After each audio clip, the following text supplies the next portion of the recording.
Hello, everybody, and welcome back to the When We Cry podcast Anniversary Edition. Hi, I'm Aya. It's me as Corey. Kia ora, who is Horse Fry? And I'm Lurf. The hosting baton has been passed to me. For those of you listening, Des was originally gonna host this episode, but last minute couldn't make it, so I volunteered as tribute to host this episode. We're going to play a little When We Cry themed Jeopardy, but before that, we wanted to chat a little bit about what's been going on with us and just being on the podcast in general, what that's been like. Yeah, I mean, I guess the coolest thing that's happened to me recently is I managed to pick up 2 volumes of the Umineko manga, like, real cheap. It was like volume 1 and volume 3 of EP4 for like $25 on Trade Me. Damn. So yeah, I've been real happy with that. Otherwise, yeah, I've been working hard. Yeah, I did a lot of reading actually. So I read Watchmen. Never read that before. How was that? It's good. It's one of those stories that you know by reputation long before you actually read it. And so like what I knew about it was like people saying like fascists love it and they really shouldn't because it's not for them. But after reading it, I totally get that. Like it's either a story that you read like with the implicit understanding that like fascism is bad and maybe we should explore what it means for superheroes to be maybe a little fascist, or like, yeah, I guess if you're like an actual fascist, you probably just go like superhero good and superhero fascist, therefore fascism good. Yeah, I don't know. I didn't come prepared to fully dissect that idea, but it's really good. No, that sounds really interesting. Thank you. For it's really good book. I haven't seen the movie, and I actually have no idea. You can tell me like if the movie is any good, or if you've seen it. But I'm kind of glad I read the book and never touched the movie because like I just feel like it's the kind of story that should be. When I say book, it's a comic book. Yeah, I feel like it should be read. There's all these like really cool like little side bits that are like like excerpts from books and excerpts from interviews, like newspaper style interviews rather than like. So I guess if they adapted it, they'd probably turn them into TV interviews, which I don't know how well that would fit the themes. It really is a comic book about comic books. It's like Umineko. It's hard to adapt it into other mediums because you lose some of that. Some of like what makes it like some of the core. Yeah. I recommend it. It's real good. Yeah, and I read Tomie. I think that's how you say it. Tomie by Junji Ito, and that's just Junji Ito at his best. I don't know what to say. It's real good. And I've almost read Potiki, which is a New Zealand book, New Zealand fiction. It's very Higurashi core. It's about a community, like a village that's threatened by developers. It's written from like a New Zealand Maori perspective. They have very strong ties to like the idea of land and like not giving that up. And they basically get bullied by the developers in the book. It's one of these stories like you kind of feel like the villains are real cartoonish, but like if you know New Zealand history, you'd be like, I'm gonna get to the end of this. It's gonna say like based on a true story. Yeah. Even if it doesn't, it's like this is actually the kind of shit that went down. Like even if it is fictional. Like So three good books. I recommend all of them. Unless like the last page of Potiki is like real bad for some reason. Sorry if you make it all the way to the last page and you're like, man, Horsefry, you gave me 3 bangers, and then the last page is real bad. But it probably won't be. So that's what I've been doing. Someone else want to take over? This morning, I was telling you all before, but I'll tell the listeners. I did an aerial yoga class this morning, aerial silks. So it's yoga, but you are also occasionally suspending various body parts in silk, in like a silk hammock that's hanging from the ceiling. Yeah, so like you showed us. So like so that's actually like that can support your weight. Like yeah, it is. It's strong enough to hold. Like I was pulling myself up, and I wrapped it around my legs, and I was holding myself up. Yeah, like in the air. Is it like when I look at that picture, my brain is like, would it like start to hurt because you'd be like constricting like a little bit of your leg kind of cutting off the blood flow and stuff. Yeah. It did hurt. I definitely am not doing it right. This was my first time, so... Yeah, it looks fun. How would you rate it compared to just standard yoga? It makes all of the things I hate about exercise worth it because you get to go upside down at points. Yeah. Ah, okay. Yeah, well, that's fair. That's valid. It's like the roller coaster of exercise. Yeah. Do the little loop. But other than that, I've also been playing The Great Ace Attorney 2, trying to finally make my way through that.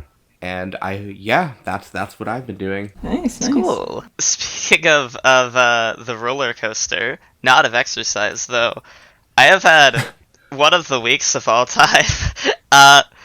So 4 days in a row, I have gone through different stages of just reality grief, I suppose. Oh, me too. Of like external BS. Just like every time I wake up in the morning, like I'll like brush the sleep out of my eyes, like sit up in my bed, and then like reality is just standing here with a frying pan wrapped in barbed wire, and like turns around and like smacks me back into my bed. So Monday night we had a carbon monoxide scare at my house because our smoke alarms were faulty. And so they kept going off with no probable cause. And so for about an hour there, I was like, okay, do I have to worry about carbon monoxide or not? Do we have anything to, like, test this, to, like, check? And everything ended up fine, and we replaced the batteries and everything. But it was still really stressful. And then the next night, after we fixed them, they also just went off again once, and then we changed nothing, and they stopped going off. Just to mess with me, I guess. Bizarre. Yeah, kind of supernatural. No, it's not supernatural. It's just the witch playing a prank, you know? Yeah, it's just the witch Beatrice. So then on Tuesday, this one's a little sad. But so 2 weeks ago, I found some kittens outside of my house that we believe they were like abandoned by their mother or something. And so we took them in, and we were raising these 2 kittens. And then about 6 or 7 days ago, one of them, when I got home, was no longer with us. Oh, I'm sorry. Aww. And then I was like, okay, well, I'm just going to make sure, hey, this one's going to make it. It was Labor Day weekend. And so my grandparents were like, oh, but no place is going to be open because it's a holiday. And I'm like, I don't think that's true. Because the hobby shop I go to is open today, and I would assume a veterinarian would be open. The level of importance there is a little higher. But true to form, I was gonna, when I got home from work on Tuesday, look into what I could do to get it checked up, see if it was gonna be okay. And so it didn't make it when I got home on Tuesday. So that's second day in a row of pretty bad. Wednesday, I'm not gonna get into because it is not the kind of topic for the podcast. But politics be whack. American politics are scary. Yeah. And so I found out about some stuff that's going on, and I don't like it. And this is not the time or the place for it. But so that's day 3. But so then Thursday, I learned that I'm not having enough hours at my job. Like, they're just like, oh, no, you're always supposed to have 16 hours. And I'm like, man. But just generally, I've been pretty good, aside from everything else. Wait, so like, you have to work more hours than, or they've, like, cut your hours down? They cut my hours down to 16, and so I turned around that night and was like, hey, buddy, pal, friend. Yeah. You got any jobs that you're aware of? And I found a better one that will be more stable. And so Nice. I actually got messaged by him a second ago, but I'm not going to check it, so it's not going anywhere. But I've been learning a lot about World of Warcraft the past couple days. It is a hellscape, but it's an interesting hellscape. I don't think I have anything else on the top of my head. All right. Anything with you, Lurf? Then I guess, yeah, I'll wrap it up here. I also went through like one hell of a roller coaster of a week. Little too personal to get into, but I won't. But let's just say that in my therapy session the other day, I was talking, and my therapist was like, what dose of your antidepressants are you taking? What's your med situation right now? And I told him, he's like, I'm gonna double that. Oh. He's like, I gotta bring your mood up by force right now. Sending you good vibes. Yeah, I'm doing fine now. Like, the majority of it is over. Just like family stuff, an incident at work. It's been a wild ride.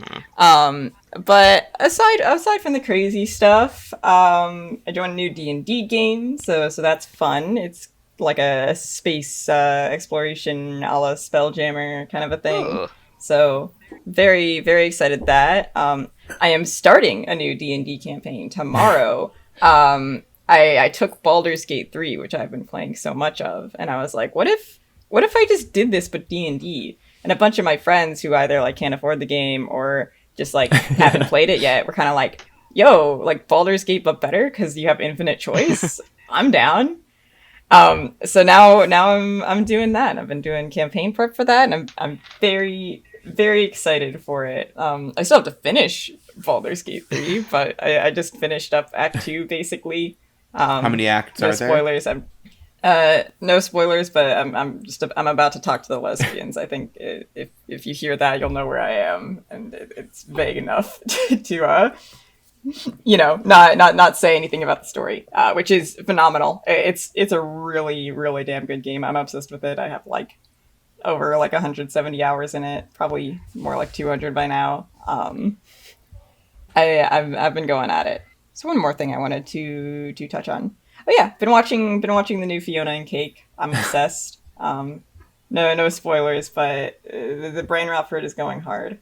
Oh wait, one last thing. I'm back in school, and I'm taking a lecture class on the Divine Comedy, which is like purely just like about Dante, about the comedy, and I'm specifically doing it so I can do more in-depth Umineko analysis. And I am currently working on an essay about the Dante of Umineko, who is not Battler. Is it Toya? It must be Beatrice. I mean, I know nothing about Dante. Also, we should iterate full spoilers for Higurashi, Umineko, and Ciconia. Maybe you'll get some spoilers for like Hotarubi. I don't know. Rose Gun State? No. No. There was because Des gave me a board, and I'm using most of it. But I made some adjustments because he gave me permission to fiddle around with it. Okay. And there was one Rose Gun Stays question in there, and I was like, this is the only one of its kind. And I don't know if everyone's read Rose Gun Stays, because I certainly haven't. I don't know if anyone here has read Rose Gun Stays. But I'll give it my best shot. Let's have that question as a warm-up. It would have been impossible. It was the name of a specific place in Rose Gun's days. America. Texas. No, it was a restaurant. Every time I'm given the reins of the work quiz, quiz thing, I always include like at least a question about Star Wars: The Third Gather's Backstroke of the West, even though nobody has watched that except me. I guess is there anything else we want to add? I know Des mentioned talking about like our time on the podcast. It's anniversary. We've been here for a hot minute. I've really enjoyed my time because I joined like a while back on the first stage play episode, which second stage play is now out, and I'm gonna watch that after this, so I'm excited. And then guest starred for another thing, and then I got brought in as full member when they started recruiting new folks to get on. And I've just had a lot of fun talking about When They Cry, because I have no one else to talk about it to. Full spoilers. Yeah.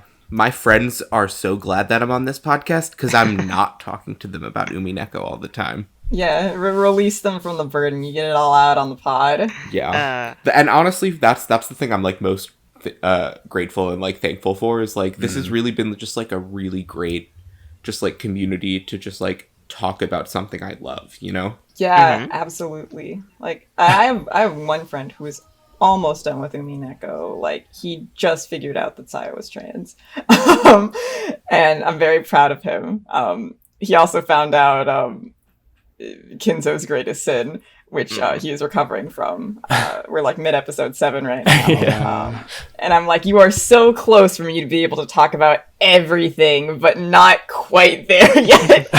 So I'm like, oh, I get to like talk about so much more, but I'm just like, CJ's like, who's Willard? And I'm like, it covers my mouth. Who isn't Willard? Yeah, precisely. Willard is no one of importance, and his character has no deeper meaning. He's just a guy that showed up to investigate Beato's funeral who has no attachment to the family. But also, what if you analyze it deeper? me shifting my eyes over to Ikuko and Toya. Who's Willard? Well, like any good onion. Little tangent, but does anyone else like struggle when you're reading Umineko with someone about not saying Ikugo and saying Hachijo instead? Because that gets me. I've like almost slipped up and said Ikugo so many times to my buddy. And I know he's gonna be like, who the fuck are you talking about?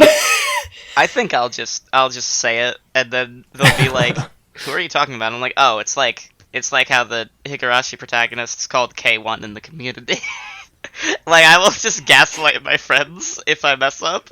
Like, see, I could maybe do that, but I don't think they'll believe me. I don't know how I would convince CJ, because CJ would be like, well, where did that come from? And CJ has been learning Japanese for 3 years. So I can't be like, oh, it's like a funny little like quirk of the name if you like do blah, blah, blah. It's very specialized. It's like heavy slang. You wouldn't get it unless you'd been speaking it for 10 years. You wouldn't get it. You wouldn't understand. Yeah. Yeah, I mean, this podcast, I think you guys said it well. Like, it's being able to talk about something that's just been real important to me. Has been like real revolutionary for me, I think. Before this podcast even came out, like before I was on the podcast, like when the podcast came out, it was nice just hearing people like speak the things that I wanted to talk about out loud, and like really loved the podcast for years before before the the call went out for people to come on. Yeah, I remember my days of writing really lengthy comments on the authorship episode. Yeah. Well, I mean, before that, I would just haunt r/Umineko, and like that's kind of like a yeah. There's some good stuff. It on sure there, is a place. But, you know, occasionally someone goes on a rant about Ryukishi being a lizard person who is trying to indoctrinate people into thinking that incest is okay. Which he is. That was, in fact, the message of Umineko. Bro, it was a wild post. They were an anime only who found out the solution. They're like, Ryukishi ruined Umineko with Sayo and Rosa. I can't believe Battler is in love with his aunt. And we were like, God. no, dude, it's not. I mean, yes, but no, not in that way. We explained Sayo, and he was like, well, Rosa would be better, because at least Rosa isn't pretending to be a woman. And I was like, okay. Oh, wrong community, except for the weird people who are the right-wing Umineko fans. If we really wanted to, we could probably do a whole episode on right-wing Umineko Twitter, but I don't want to. It would be wild. I think my favorite comment in that post, that thread I was talking about, was someone replying to them talking, being transphobic about Sayo, and they're like, "Oh my god, is Rosa Triche the turf theory of Umineko?" Like, apparently that's what it used to be. That used to be why people would hate Rosa Triche. Yeah. Before I came on this podcast, that was my distinct impression. Like, I hadn't like actually watched like No More's video or anything. Like, I just like seen discussion on like Reddit would inevitably like go that way whenever Rosa Triche was brought up, and I was just like, oh, okay, I guess this is just like this is the version of Umineko for people who like aren't actually ready for the story of Umineko. Can't accept that we have a really good trans character in a piece of media that's written very well. Yeah. But that's all. So what are we doing today, Lurf, then? as I said prior, we're gonna be playing a little When We Cry Jeopardy, little game. I've got 2 boards ready with various topics. Trivia spanning from Higurashi to Ciconia. So get ready. For that. Some of you said you studied up, so we'll see. We'll put your knowledge to the test to see if you're an actual When They Cry fan, or if you're just like a big faker and you're on this podcast faking your way through stuff. You know nothing. You were just winging it the whole time. The loser gets like a clown like wig on their sprite for the next episode. Yeah. Those are some good stakes, I think. I do just want to thank the podcast for lowering my neighborhood's cryptid count from 3 to 2 by getting me off the streets talking about Umineko. Yeah, of course. We gotta help the world at large somehow. Collecting all the Keep the brain rot contained. Yeah. Can't spread it too much. Mm-hmm. Umineko can't be too popular. But yeah, so rules for Jeopardy, in case you don't know. There's going to be 2 boards with 5 categories each, and you'll be able to select a category worth a certain number of points. So like under one category there will be like 1 through 500, and that'll be the number of points that you will receive if you answer the prompt correctly. The higher the number goes up, the harder the questions are, in theory. I hope. But yeah, we're gonna have like a little buzz-in system here, where on the side here, everyone is on the site, and you'll buzz in. First person to buzz in will be the first person to pick a category. I don't really feel the need to do the answer in the form of a question thing. I wrote the answers as questions. You can just say the answer. I'm not going to dock points for that. If you get the question wrong, you'll have 5 seconds to answer the question correctly before it moves to the next in line. And everyone will buzz in to be able to answer the question. But yeah, if you get the question wrong, it goes to the next person who buzzed in. If they get it wrong, it goes to the next person. And then if no one gets the points. I've got to say, as a foreigner, playing Jeopardy but not having to answer in the form of a question is a bit like going to Disneyland and like all of the Disney characters are just like on vacation. Which honestly probably would be the preferable way of going to Disney. Honestly, fair. You don't have to see a mascot take their head off if there are no mascots. You can answer in the form of a question. I just won't not give you the points if you if you don't. I assume if we answer a question wrong, we are docked points, I assume? No, you're not docked points. It just goes to the next person. You don't get the points for that question. Okay, so remember, people, if you don't know the answer, find the best content answer. True. So true. All right, I am going to start streaming the Jeopardy board to you all. Food. Fascinating. Yes. This is based off the board that Des gave me. So thank you, Des, for giving me something to work off of. Because making the second board from scratch is very hard. I really feel like iconic phrases is going to be just like strings of Japanese sentences because Des is always bringing out like the Japanese. I will say iconic phrases is the one that I changed a little bit from its original one. It was originally metaphors.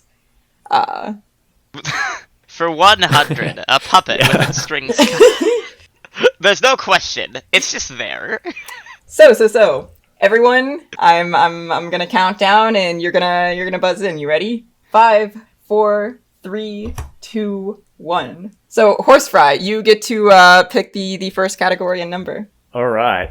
Let's go for iconic phrases for 100, please. All right, iconic phrases for 100. So, what's going to happen is I'm gonna click this. It's gonna show the question. And everyone is going to buzz in to answer after I count down. And whoever buzzes first will get the first shot at answering the question.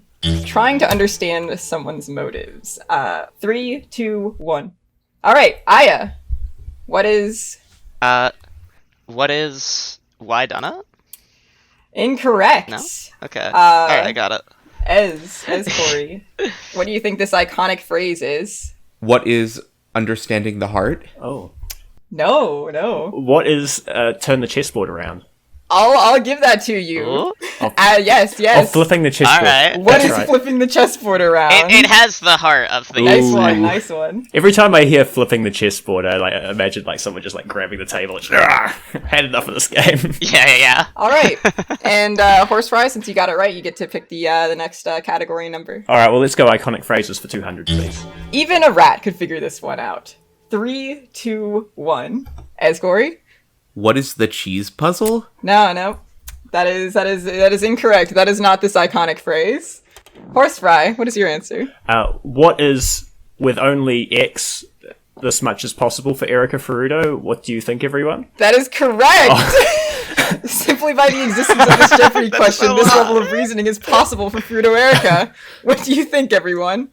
I need to expand my mind. I need my gamer juice. Okay, I think I'm getting this now. Yeah. Iconic phrases. All right, well, All right, Horse Fry, you're in the lead. Let's keep this up. yeah, let's keep this gravy train going. Iconic phrases for 300, please. Yeah, let's go. One who has suddenly become lifeless.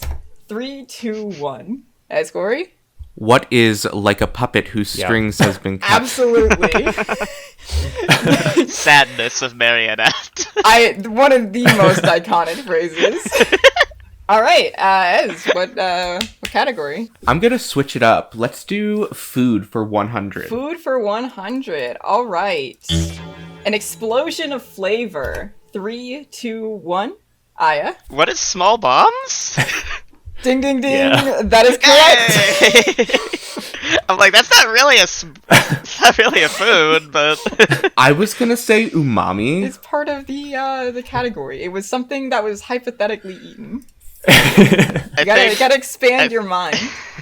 Can expand it real well. Yeah. Aya, All right. what category? I'm curious. I think we just jump head first into one. What is laughs for 300? Last for 300. All right. Oh ho ho. Oh. 3, 2, 1. Ez. Who is Satoko? All right. For a bonus 50 points, Horse Fry, do you want to give another answer? We have an alternative. Who is Lambda Delta? Absolutely. Both of you are correct. With the laughs, should we do an impression or should we just do the text? Up to you. I can do an impression when I read. Oh. All right. Let's do laughs for 200. Last for 200. Everyone, 3, 2, 1. Ez? Who is Maria? That is correct. Maria. Maria, my beloved. Very, very iconic laugh of hers. Love her. Ez? Okay. I hope I get the Rose Gun Days question. The Rose Days question is not in here anymore. That's the final Jeopardy question. The final Jeopardy question. Let's get rid of the last laugh. Laugh for 100. All right, laugh for 100. So you'll have the last laugh. 3, 2, 1. Horse Fry? Who is Chester 45? That is not the answer we're looking for. Aya? I didn't think I would get this far.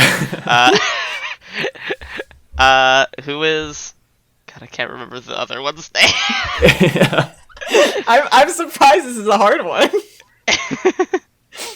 I think I run out of time. Who is... Yeah, definitely. Escort. The only person I can think of is Beato. That is incorrect. All of you... I'm so surprised. Who is Battler? I forgot Battler has that laugh. Because he only really does it in, like, the question arcs. Right. Yeah, because he's being a little silly guy. Mm-hmm. Because Battler spends the entirety of the answer arc depressed. That is true. That is true. All right. Damn. All right. Sucks to suck. It turns out that Battler had the last laugh. But I think going back to Horse Fry, I think Chester 45 or 410 or whatever, whichever one is Kihi. Okay. It's Nyehehe. Oh, it is. Yeah, it is. Yeah. Yeah. Oh, it is the blue/green-haired one. Yeah. All right. Since no one got that right, we'll buzz for the next category. So 3, 2, 1. Horse fry. Well, let's go laughs for 400. All right, last for 400. All right. Poo-coo-coo-coo. 3, 2, 1. Aya. Who is Renove? That is correct. Hey, on the board. On the board. Let's fucking go. You're getting up there. All right, next category. All right. Let's see who really has the laughs laugh. Laughs for 500. Last for 500. Ha or hee hee hee. This person has 2. 3, 2, 1. Ez. This one is Beato. Who is Beato? That is incorrect. Really? Yeah. Oh, I guess hers are with I's, Yep. not E's. She has an eye. Aya. Who is Berncastel? Incorrect. Okay. All right, horse fry. All right, I'm going to go for the Hail Mary. Who are Zipar and Furfur? Also incorrect. Yeah, it was long. Okay, shot. I think I know. Not for the points, but I want to see if I can. Not for the points. Let me hear it. Is it feathery? It is not. It is Feathery Ava doesn't laugh. Beatrice. Ah! I It's a little Yeah. toughy. I should have known. Her laugh is like so. And so to be fair, I didn't do the SpongeBob laugh like her. That would have given it away. Okay, fair. It could have also maybe been. What's Erica's laugh? He. Erica doesn't laugh. I've never heard is Erica just laugh. stone faced. I think it's an ah ha ha because Burn still does that one too. I Yeah. distinctly remember Bird having like a laugh that just descends into a different laugh, and that's why I was guessing Yeah, that true. one there. Yeah. Yeah, because she goes like ah ha ha, and then she starts going crazy. Yeah.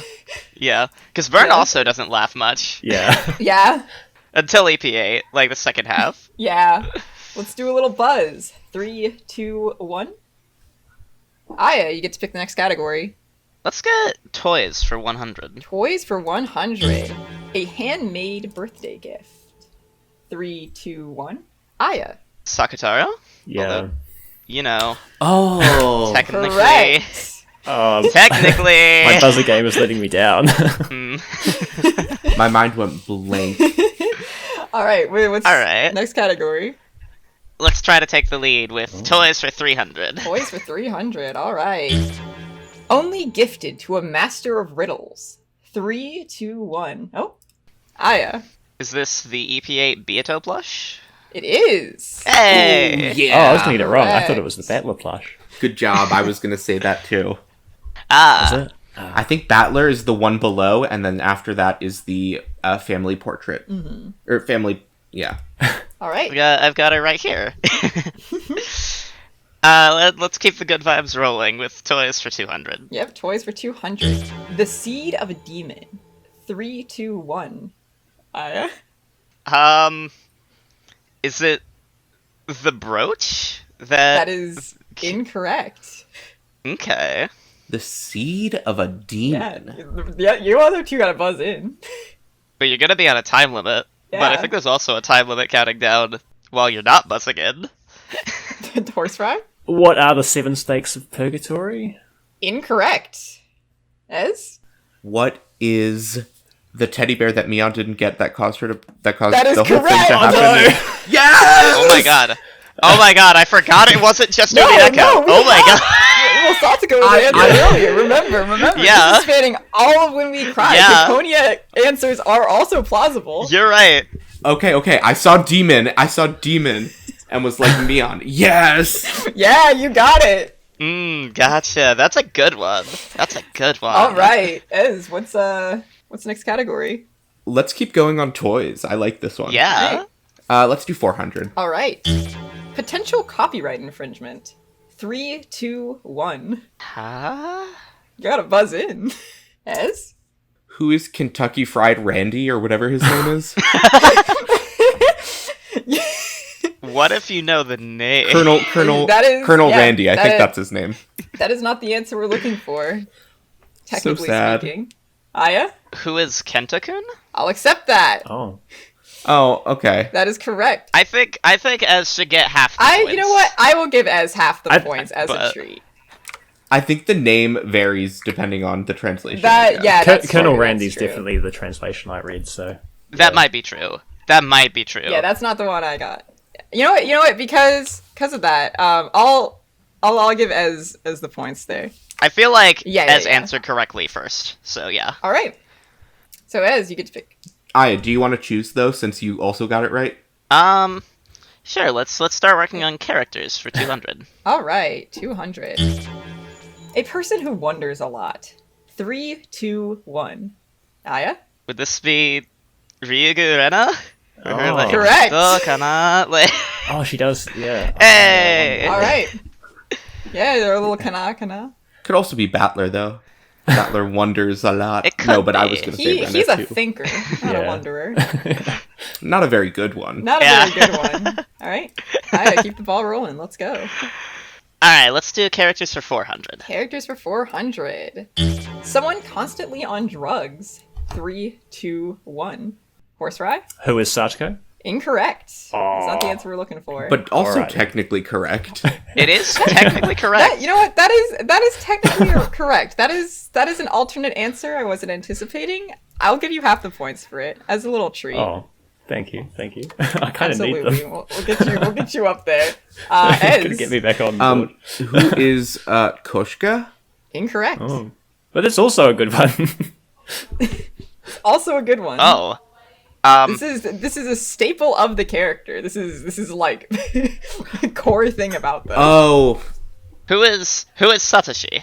No, no, it is not. No? No, it is. is Naima. What? Yeah. Naima, you're right. It's like literally in her character sheet. I couldn't remember whether it was Naima or. That's true. Yeah, That's okay, true. Yeah. Yeah. All right. I feel like we all had good answers, but I feel like Horse Fries was the best You out all of had them. good answers, but it was not. It was like, yes, the character has been on drugs, but is it a core part of their personality? I would argue Satoshi is the drugs at this point. Satoshi's in a coma. Yeah, on life support. It's fine. I don't know. I mean, I guess technically. Yeah. But we'll buzz in for who picks the next category. 3, 2, 1. Ez. Let's do food for 200. Food for 200. All right. A drink to heal your pain. 3, 2, 1. All right. Horse try. What is the unnamed foul green drink that Kinzo drinks? That is incorrect. Oh. Ez. What is barley tea? Also incorrect. Aya.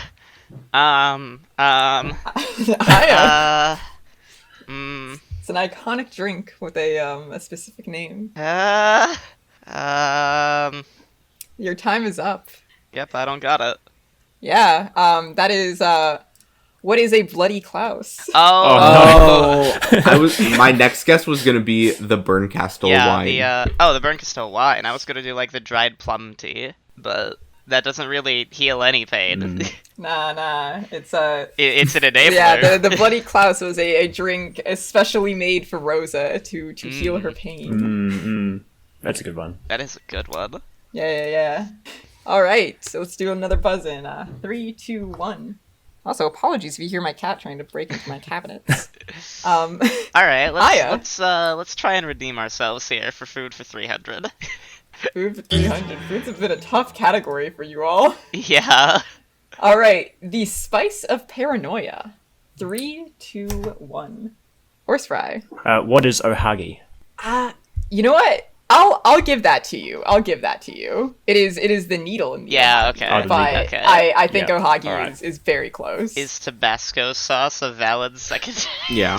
Yeah. I feel like that's also a valid second guess. But technically the spice was Spice, yeah. yeah. All right, horse fry. Well, let's carry on. Food for 400. Food for 400. The key to becoming royalty. Horse fry. What is an almond in your slice of cake? Oh, That is correct. Great job, Horse Thank Fry. you. That was a good one. I was thinking like I'm back in it, boys. the epitaph. You're back in it. Like, that was a wonderful recovery, Horse honestly. Fry is the golden chef. All right. All right, food for 500. This is my key to victory. All right. Food for 500. The fuel of the future. 3, 2, 1. Ez. What is spiridium? Not quite, but I would give you half points for that. Aya. What is sugar? That is correct. Yeah, Yo! that's close, yeah. You're, Yeah. glucose. Sweet sugar, glucose, yeah. All right, Aya, and then I'll give you 250 for that. So Spiridium is technically correct, but it's not a food. Oh, you don't need to give me I was points. gonna write like like what fuels the Gauntlet Knights, but I feel like that would have been too on the nose. I think you don't need to give me the points for that. I think I should have thought the category was food. You know what? Okay, Sure. okay. You're back. I you're like back the down. 140 it was. I'm a- for second. 140. I'm a club member through and through. I believe in the sanctity of the game. Of course, of All right. course. Aya, you got this. Okay, let's go for iconic phrases for 500. Iconic phrases 500. Hearing this might mean saying goodbye to your freedom. 3, 2, 1. Come on, you gotta buzz in, even if you don't know it. Horse fry. Oh, this is a long shot. What is my car is air conditioned? No, unfortunately, that is not correct. Aya. What is the Ava Beatrice's "You Should Just Die"? Because she puts people in the web. No, that's Yeah. that creative thinking, but not quite. Ez, do you have it? What is? No, I don't. Damn, I'm surprised. What is I want to take you home? Oh Oh, I can't believe I didn't think of it. no! Yeah, that's a good one. I can't believe it's not butter. All right, let's It's let's because there was never an arc where Rena does just like kidnap someone No. and keep them in her basement. but there's always a threat. Everyone is always scared of the kidnapping threats. Like if Rena wanted to kidnap you, she could, and that's what's scary about it. Rena is like stronger than a paramilitary group. No, like, she is. Canonically, Like But so is Satoko. that is true. but Satoko needs Satoko's prep the time. brain. Satoko is the Batman of Higurashi. Satoko has super strength. Yeah. I don't remember what the actual like thing is called, but like where you have like super strength relative to your body mass and whatnot. She's an ant. She is an ant. All right, let's buzz in to choose the next category. 3, 2, 1. Horse fry. All right, well, let's go toys for 500. All right. Boys for 500. Let's go. A crossover Easter egg that makes my brain hurt in the form of an insignificant background detail. This one is courtesy of Des. 3, 2, 1. As Corey. What is in the data fragment of Ciconia the Sakutaro thing that Okanogi's face is pasted on top of? That is a really, really good answer. That is not what we were thinking of. Aya, do you? That is a really good answer. It's a really good one. I was going with something similar, but it's in Go that Karapoyo is in one of the shops. That is what we were looking for. The Kuropoya toy at the festival stall in Higurashi Go. Hey! Truly just all of the crossovers, though, of Higurashi Go. I think Ez definitely deserves some points for that one, though. Yeah. I didn't even know there was a Karapoyo toy, though, in Higurashi Yeah, Go. I need to see that It's a screenshot. real tough one. Mm-hmm. All right. Aya, I feel like Ez deserves, like, at least half credit for that one, though. as do you want half But- credit. I'll take for that one, yeah. Yeah, I think that was a really, really good answer. Mhm. All right, so what is I that? didn't even know about that one. Yeah. I forgot about that one. It's my favorite data fragment. It's the one where they The Okanogi Oh, yeah, it's the photos- Okanogi one. collage, yeah. It's so good. Yeah. It's so good. Okanogi cookie clicker. Let's go for characters for 300. Characters for 300. she's just been the spirit of of chaos in this game, just like not respecting the traditions of Jeopardy at all. You're supposed to start at 100 and go down. Nope. We play the big numbers. The big numbers here. All right, a substitute actor. 3, 2, 1. Aya. Okay, this one's a long shot. Yeah. I'm gonna run with when Canon or Shannon fakes their death. That is incorrect. All right. As Corey, do you have an answer for us? Who is Black Battler? Not correct. Ooh. I'm just gonna go with who is she on? No. All of you incorrect. The answer is Claire Vos Bernard. right. I don't know how to pronounce the last name. If you really think no, I'm wrong. I mean, I had more, but none of them were the right one. I mean, who is Bern Castell? Like, who is Tomitake? Yeah, in Claire's sheets, like specifically in the tips, Claire is described as a substitute actor. Yeah. That Castell brought in. For sure. Yeah. All right. Let's buzz for the next one. 3, 2, 1. Ez. Let's get rid of characters for 100. All right. I was hoping to be the last one left. A lover of black tea and ice cream. 3, 2, 1. Aya. Beatrice? That is correct. Hey. Yeah. Who is Beatrice? All right. I said it wrong. Docked 100 points. Nah, you're fine. I don't care about the what is. Let's go iconic phrases for 400 and end off with the biggest one. All right. What 3 rulers might utter when inciting World War IV? 3, 2, 1. Aya. All is in the name of guiding humanity down the right path? That is correct. Hey! Such a good It quote. is. Such a It good is. quote. It's really good. I say it at my local Walmart. I think mathematically Aya wins.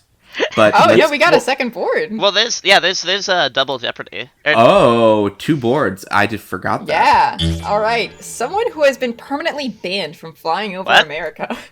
3, 2, 1. Ez. Who is Meow? Incorrect. Aya, do you know? You best believe that I sure don't. Reinhardt from ReZero. No. Horse fries. Is it who is Jaden? That is correct. Jaden is permanently What? banned from flying over America after he made some rude drawings over the state of Florida. You expect me to believe that the state of Florida exists in whatever year Ciconia takes place in? Apparently it does, because Jaden flew over it and drew a theme or something with his trails. So, They probably deserved it. That makes you a part of a no-fly list? which, to be fair, Florida is phallic shaped. Let's go, Clutch Fry getting second place, going into the next round. All right. Hey! So second board worth double the points. Here we have some specific knowledge for each VN, and we also have some catchphrases and a without love category. Ooh. All right, Ooh, horse fry. double the points. Oh wow. Yep. So all right. Well, let's try without love. I want to see what this category is for 200. Without love for 200. The thing Angie saw at Kawabata's shop/house. 3, 2, 1. As what were you saying? What is the mass-produced Sakataro plushies? That is correct. Sakataro plushies. As Corey, you got without love correct, so it's your turn to pick the next category. Let's do Without Love 400. Without love for 400. All right. The true identity of the 1,000-year-old Beatrice. 3, 2, 1. Oh, yep. Aya. See, this is a difficult question, but it's also not. Who is Sayo? Looking for a full name. Like, there are... Sayo Yasuda? That is Would you have correct. accepted Sayo Shiramiya? Who is Sayo Yasuda? No, probably not. Maybe. Yeah. What about Sayo Umineko? There is a lot of ways you could take that. I could also, see... That's why I Beatrice- specified the 1,000-year-old one. Yeah, true. Because Sayo is the one who went through the 1,000 Yeah. years of trauma, aka the 6 years of, She's If dramatic. if you take the love away, it's 6 years. I can't blame her. I'm dramatic, too. Yep. Go ahead. Next category. Alright, Let's go. What if I just rip Umineko for 1,000 right off the bat?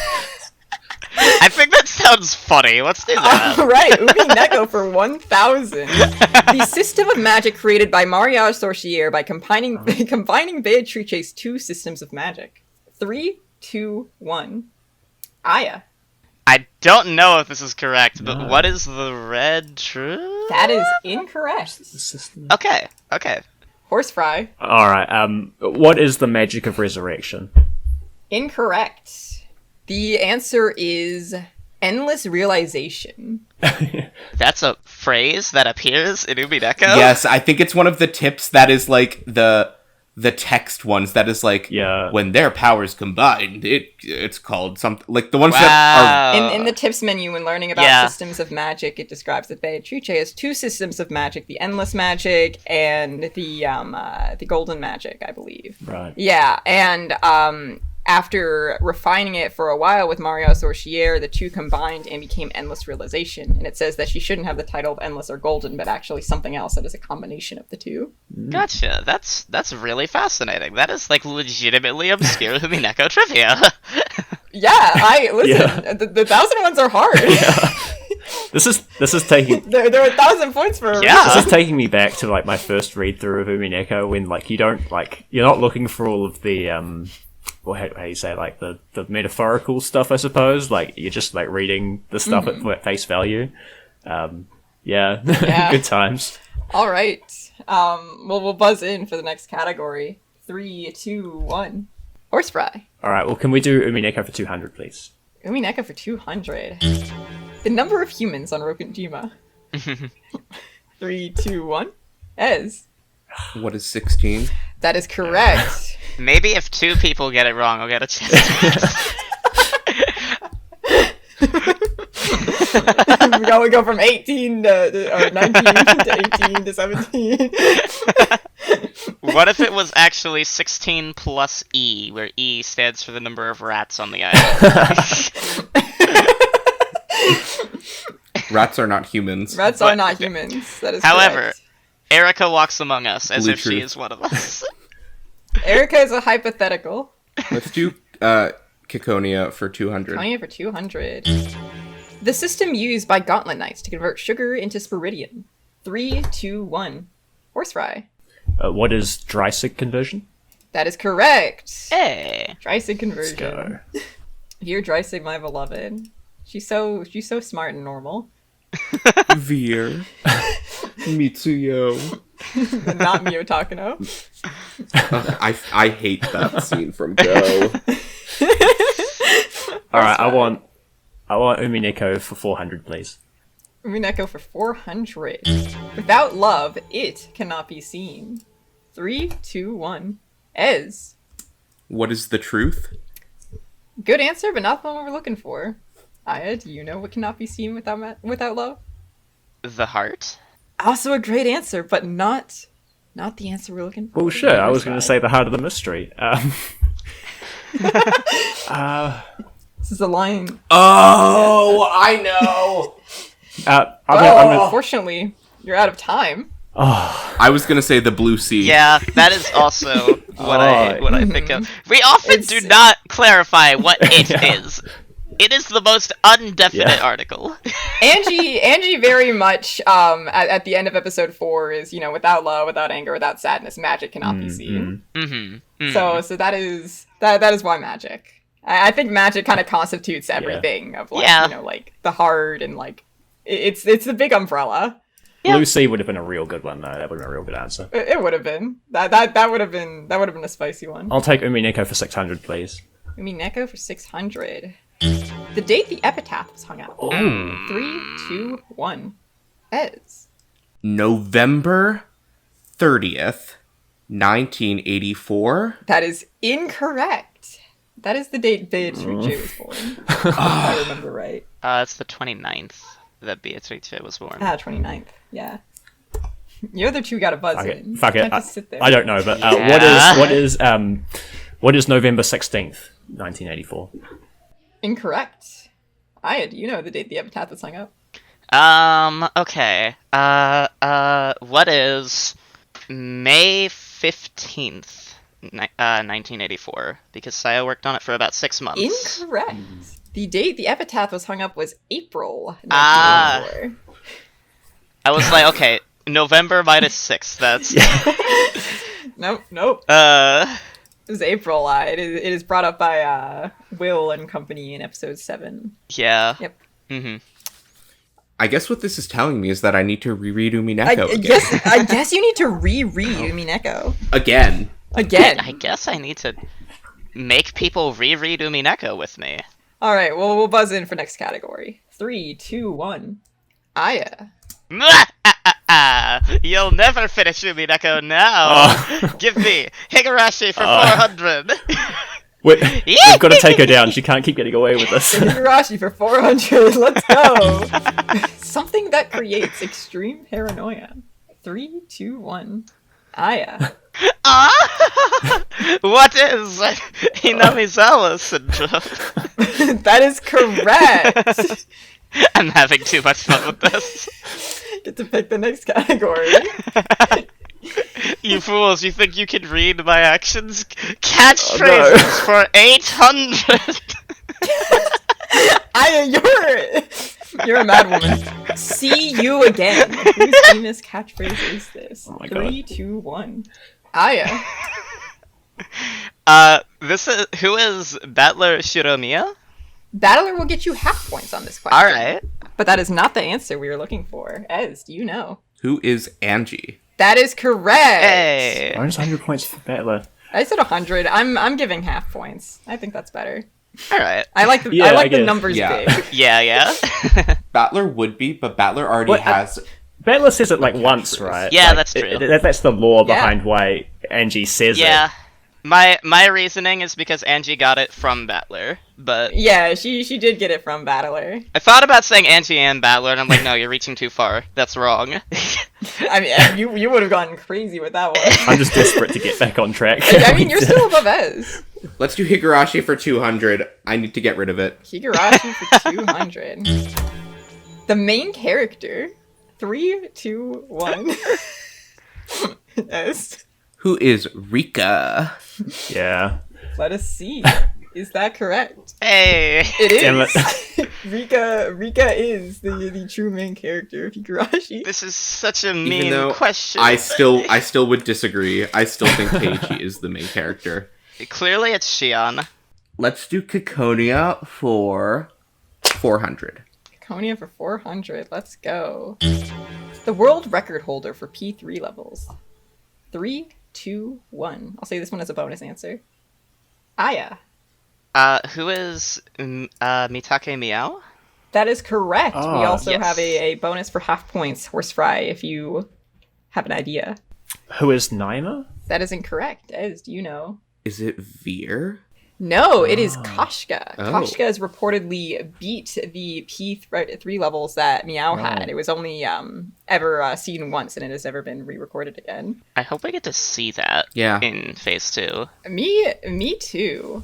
Alright. Let us go. Let me undo a little bit of my damage and go to catchphrases for 200. Catchphrases for 200. All right. It's useless. It's all useless. 3, 2, 1. Ez. Who is Battler? That is correct. Same thing. What is his catchphrase? Who is him? Yeah. All right. Let's do the next catchphrase, 400. Next catchphrase. Let's go. This old man. ... 3, 2, 1. Those are all instant. Ez. Who is Mion? That is correct. I think my New Neon. Zealand internet is letting me down. I'm really I'm really pushing the definition of one here. Like, as soon as I hear the W sound, I'm pressing. I'm still coming last. It's not a reaction time. It You is. gotta just anticipate beforehand. My musical knowledge is helping me. As if. Sometimes, yeah. Okay. I believe in you. I mean, there are some times you get up to Yeah. the top. Without Love, 600. Without love for 600. All right. Murder fanfiction. 3, 2, 1. Aya. What are forgeries? I would give you half points for that one, but that is not the answer we're looking for. Ez, do you know? Okay. What is the Umineko? Not the answer we are looking for. Horse Ride, do you know? All right, I'm going to say what is Banquet of the Golden Lich? Not exactly the answer we're looking for. Yeah, what are the first message bottles? Ooh. It's Sayo's murder fanfic. Oh, Technically, all of them are That is fan. true. That is true. I do agree with this one because Sayo is the only one who was involved enough to be claimed a fan, even if she was very much a hater. Yeah. See, Sayo started the trend of murder fanfic, you know? Like, they're just making fanfic off her murder fanfic. They're making fanfic. She was a trailblazer. I mean, is the original work a fanfic? Like, It's a fanfic of real life. It's a fanfic of the Ushumiya family. If I make an AI generated presidential campaign between all of the actors in the newest Marvel movie, that's real life fanfic. If it's the actors. Yeah. yeah. I guess The so. Ushumiyas are a little famous. I thought Banquet because that's the one that really has no basis in reality whatsoever. I think I would give you Banquet because that is one of the message bottles. Yes, please. I kind of need it. Yeah, I'm being a little generous. No, it's not. Banquet's EP3. Yeah, I would have given. Yeah, no, Banquet is. I agree, shit. Banquet, Yeah, because Banquet is EP3. Banquet is Because it's the hit piece against Ava, though. yeah. So never mind. Actually, What? that is But Banquet is Correct. Banquet is the one that's completely made up. Yeah. Banquet's the one that's oh yeah, it was Ava, right? Ava killed everyone. Yeah, let's just do that. yeah. That is murder. Yeah, I stand by fanfic. my answer. But that one, theoretically, wouldn't even be the most fanficky one, because that's the one that, theoretically is the most plausible reality one, because Ava came back. Well, that's why it's fanfic. It's a hit piece. That's why it's fanfic. You know, Every other one is written by an insider. Now, hold up. Does this imply that if someone writes fanfic about the most plausible ship in a series, it's not fanfic? If it's just the most plausible reality? Well, I mean, from what we know, it isn't the most It's EP3 true. is the least plausible. I would argue, that if there was a real accident and one of the people came back and wrote down what happened, or didn't come back but wrote down what happened, that's not fanfic. They wrote down what happened in the accident, and the only one written, the only one that was probably written by someone who had nothing to do with any of the murders was Banquet. Mm-hmm. So I stand by my answer. Wasn't Banquet also written by Ikuko, though? Yeah, but Ikuko has nothing to do with it. Yeah, she had nothing because to... I think it was written around the time she met Toya. Oh, I guess all Toya the helped other with ones, the but other ones. arguably not this. I mean, it's all speculation, but We'll leave this one be. Let her sleep.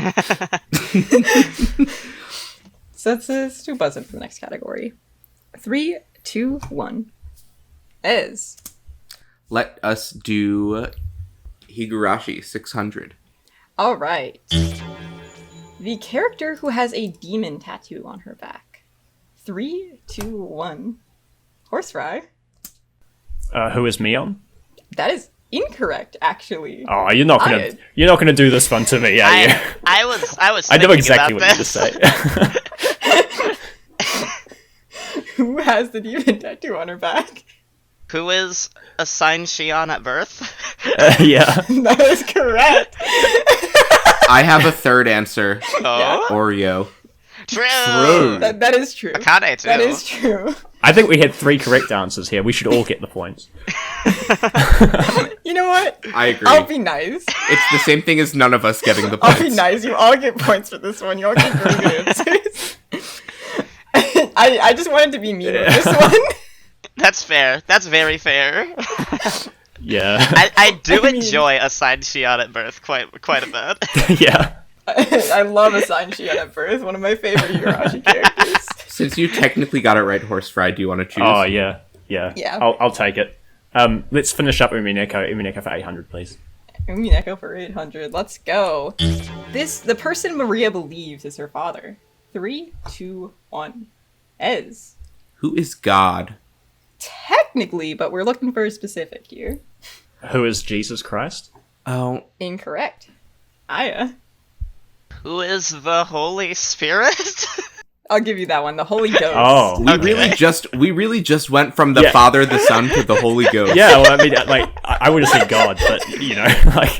Yeah, I Yeah, also fair would have enough. said God, but I might have also been like, Jesus? Yeah. Maria's like specifically like, I was born from the Holy Ghost. Right. Gotcha. Because Maria's like, I am Jesus. Huh. Yeah, like, No? Oh. I was gonna say it, but I was like gonna dispute it if I got it right because it's like, no, she thinks she's like Jesus. Yeah. Yeah. No, we're lore accurate here. When was the last time new Bible lore dropped? If you said EP7, you're correct. Yeah. Let's So true. Let's revisit Ciconia for 600. Actually, 800. Nah, 600. Eight? Okay. Let's revisit Ciconia in general, Rikishi. The act of researching wisdom. 3, 2, 1. Translating? That's correct. Yeah. That is that's correct. What Yeah. is translation? You're going crazy. I don't know how. It's ever since she started walking down the path of righteousness, you know, by going from ascending order. You're right. I've gotta fix it. Without love for 1,000. No. All right, without love for 1,000. Person Angie shoots on Rokenjima. 3, 2, 1. Yes. Can I ask a clarifying question? Yes. Okay. On Rokenjima? Yeah, like if this is anything except the strict interpretation, I want to reset the buzzers because I can answer this one.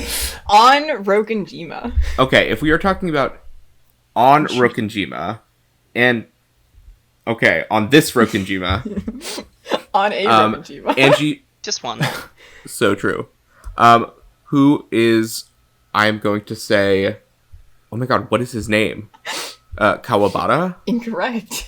Hayat, you know who Angie shoots on Rokenjima. I have too much love to believe in any timeline where she does not go off and have a pirate adventure with who is Amakusa? I don't think so though. That is correct. Oh. Excuse me. Maxajusa.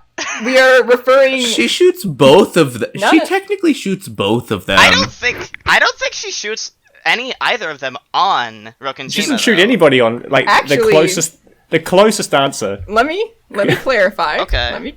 Episode 4. On the island of Rokenjima, once the 7 stakes of purgatory in quotes have killed the Sumaderas and their goons, quote unquote, Aunt Ava shows up and Angie shoots her in the head, to which she responds Oh. with cool. Well, then the answer should have been Ava. But where did she get the gun? Amakusa was the one who had the gun. Yeah. It is what seems to be going on in the scene. I'll Without state love. my blue truth against this answer. Oh, is that when it switches from Avatris to like Yes. Ava? Oh, I never thought about that. I always, more interpret that as like a metaphorical, like, shooting the ghost of Ava that has been haunting her. Yeah, Like, I can see the metaphor. It's the fact Ava goes cool true. when she's dying. That is one of Amux's. But that's a very anti-mannerism. So I think she might have done it It's- ironically. Your Honor, Ava said it ironically. It could be Ava. Wait, so why isn't the answer Ava? Because Ava was not there. It is without love. Well, like, I mean, neither was Amakusa. He was probably on the boat. Well, no, he was on the island, but she didn't shoot him. But Amakusa had to be out here with a sniper, with shooting all the guards on Either sight. way, she did shoot Amuxa in a without love interpretation. No, I think Amakusa shot her in the without love interpretation. Yeah, I agree with Amakusa shooting her. The thing is, I was going to put that, like, who shoots Angie and Rokenjima, and I reread it, and it says that Angie is the one who shoots. She doesn't have a gun. Where did she get the gun? So that is specifically why this question is this way. We'll have to circle back after we finish in the Yeah. book club book 5, and we're gonna have to go back and read book Angie 4. snooping in Amuxa's bag when he's not looking. She'll just have this. This makes Angie a lot cooler in the last movie before. If instead of Amakusa with a sniper taking out all the guards, she's just like, "Behold my magic," and just like reaches behind her back and pulls out like a Beretta or something and starts John Wicking all over the. Here's an actual fun fact for you, because if he did or was going to shoot Angie on the island, he wouldn't have used a sniper rifle. He would have had to come close because he was going to use the same handgun that the Sumideras used. The Tokarov, yeah. Ah, you're right. So he would have had to show himself to Angie. Mm-hmm. Okay. He was just under the impression she was defenseless. You fool, you didn't realize one of your handguns was missing? We'll go no points for this one. Everyone loses 1,000. Everyone loses 1,000. I think in the spirit of club rules, I want to lose 1,000 points for that one. And if I win, both of you have to have clown wigs for your sprites for next. All right. To make things closer. That I like this club rule. You've been docked 1,000 points, Aya. All right. Okay. You can still pick the next category, though. Let's go catchphrases for 600. No, I need to be more chaotic. 1,000. Catchphrases for 1,000. Don't die, don't kill. 3, 2, 1. Ez. What is the order of the public bath? That is correct. That is the motto of the Order of the Public Bath. Ciconia questions are hard ones, so I don't expect anyone to be fully brushed up with their Ciconia lore. Because why would we? There's only one chapter. You can read it so many times. Yeah, there's no phase 2. And the book club has been so long ago. It just becomes more and more relevant to real life every day. Yeah. Let's finish up Without Love. All right. A test to see if the explosive still worked. 3, 2, 1. Ez. What is the destruction of the shrine? That is correct. I'm really tempted to not have the clown now. So, given the sudden new stakes, can I give all my points to Corey? Wait a minute, no, that's collusion. Well, I can't win. That is against the spirit of the game. You must club rule number 1. You must do everything in your power to win. Like, I mean, am I wrong? Is there any way I could make it above Aya? I think there's a way. If you get all of the other questions correct. Yeah. You could if win. you sweep, you win. Also, there's Final Jeopardy, right? Is there? Oh, I might be able to. Is there Final Jeopardy? Where we, like, bet a number of points that we want to, and, like, do the final question? It can be the Rose Gun Dage. It can be the Rose Gun Stage question. I don't think any of us are gonna get that. Can we actually... Let's do that. Let's a Final Jeopardy on the Rose Gun Stage question. But in Final Jeopardy, you bet points and you lose them if you're wrong. Oh. Because in normal Jeopardy, you lose points when you're wrong. But that one's like bet as much or as little as you want. All right, I can come up with a final Jeopardy phrase. I have one in mind already. I didn't come in prepared with one. Okay. But I will allow you to do Final Jeopardy. And usually how it goes, just for those who don't know, is that like it is a longer response question, and you would like type out your answer. Right. And then, like, reveal them all at the same time, like in spoiler marks in the chat or something. We can PM them to Lurf or put them in spoiler. Okay, I gotta think of a very good Final Jeopardy question.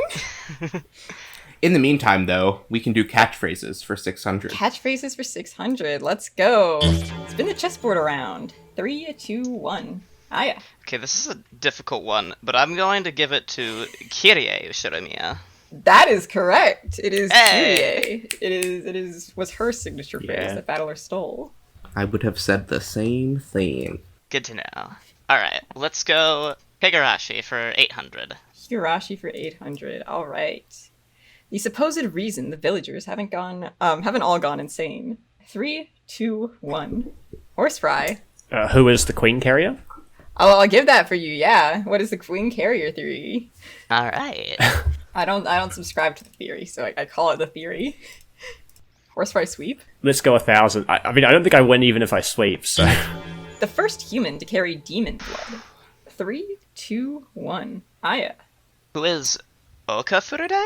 That is correct! Hey! Furude. I only know this because of Miyotsuki. Good to know I was never walking with this. That's the obscure shit. Let's go Ciconia for 800. Ciconia for 800. The statue Veer leads Tojiro to in the epilogue. 3, 2, 1. As Corey, do you know what the famous What is statue? the thinker? I don't know. Incorrect. It's not the thinker. Okay. Do you know what the statue is? I don't, but I'm gonna throw out a guess. I just can't remember the name.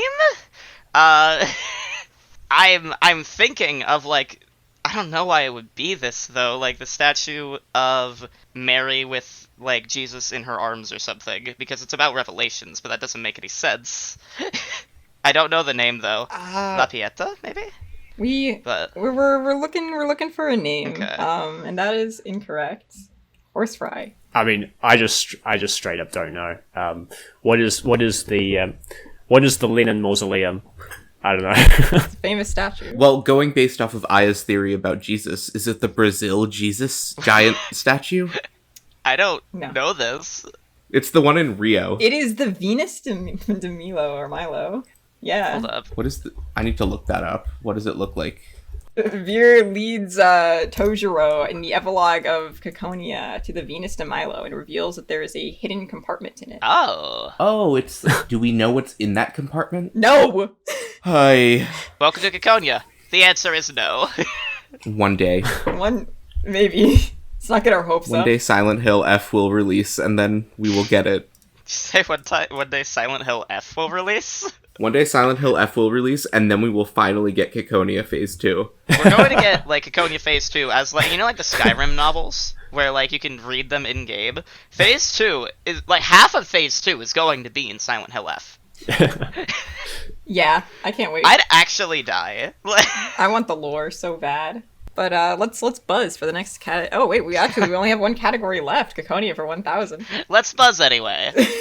For no reason. Well, buzz for the answer. The chivalric order headed by Tojiro Mitake. 3, 2, 1. Is. What is the Order of Wisteria? You know Hey. it. That is correct. All right.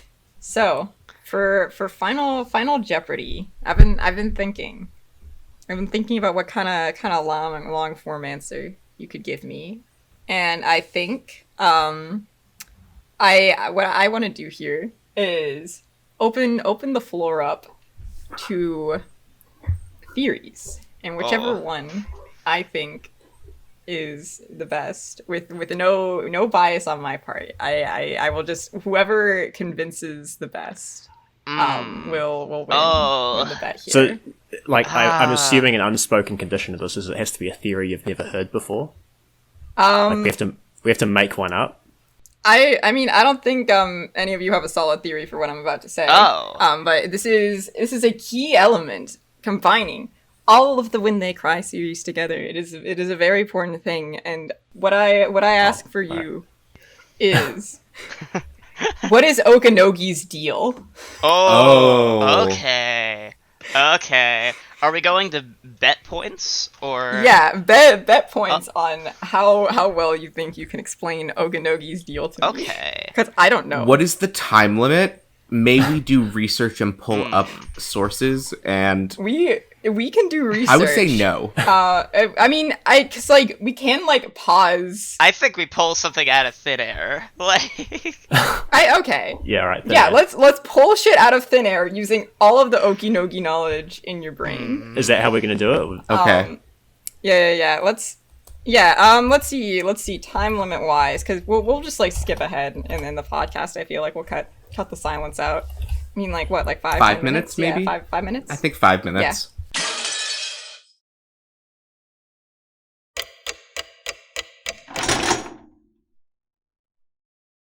And that is time. I think we should read them out to you. Yes. Yeah. Yeah. As Corey, your theory that you believe is worth 2,500 points. Tell me about it. I now think this would be worth so much more, but I'm excited to share it regardless. Alright. Okay, I'm going to read it verbatim. Yes. Okanogi is a fascinating character in the When They Cry series, as he is one of the few characters to span all of the game series.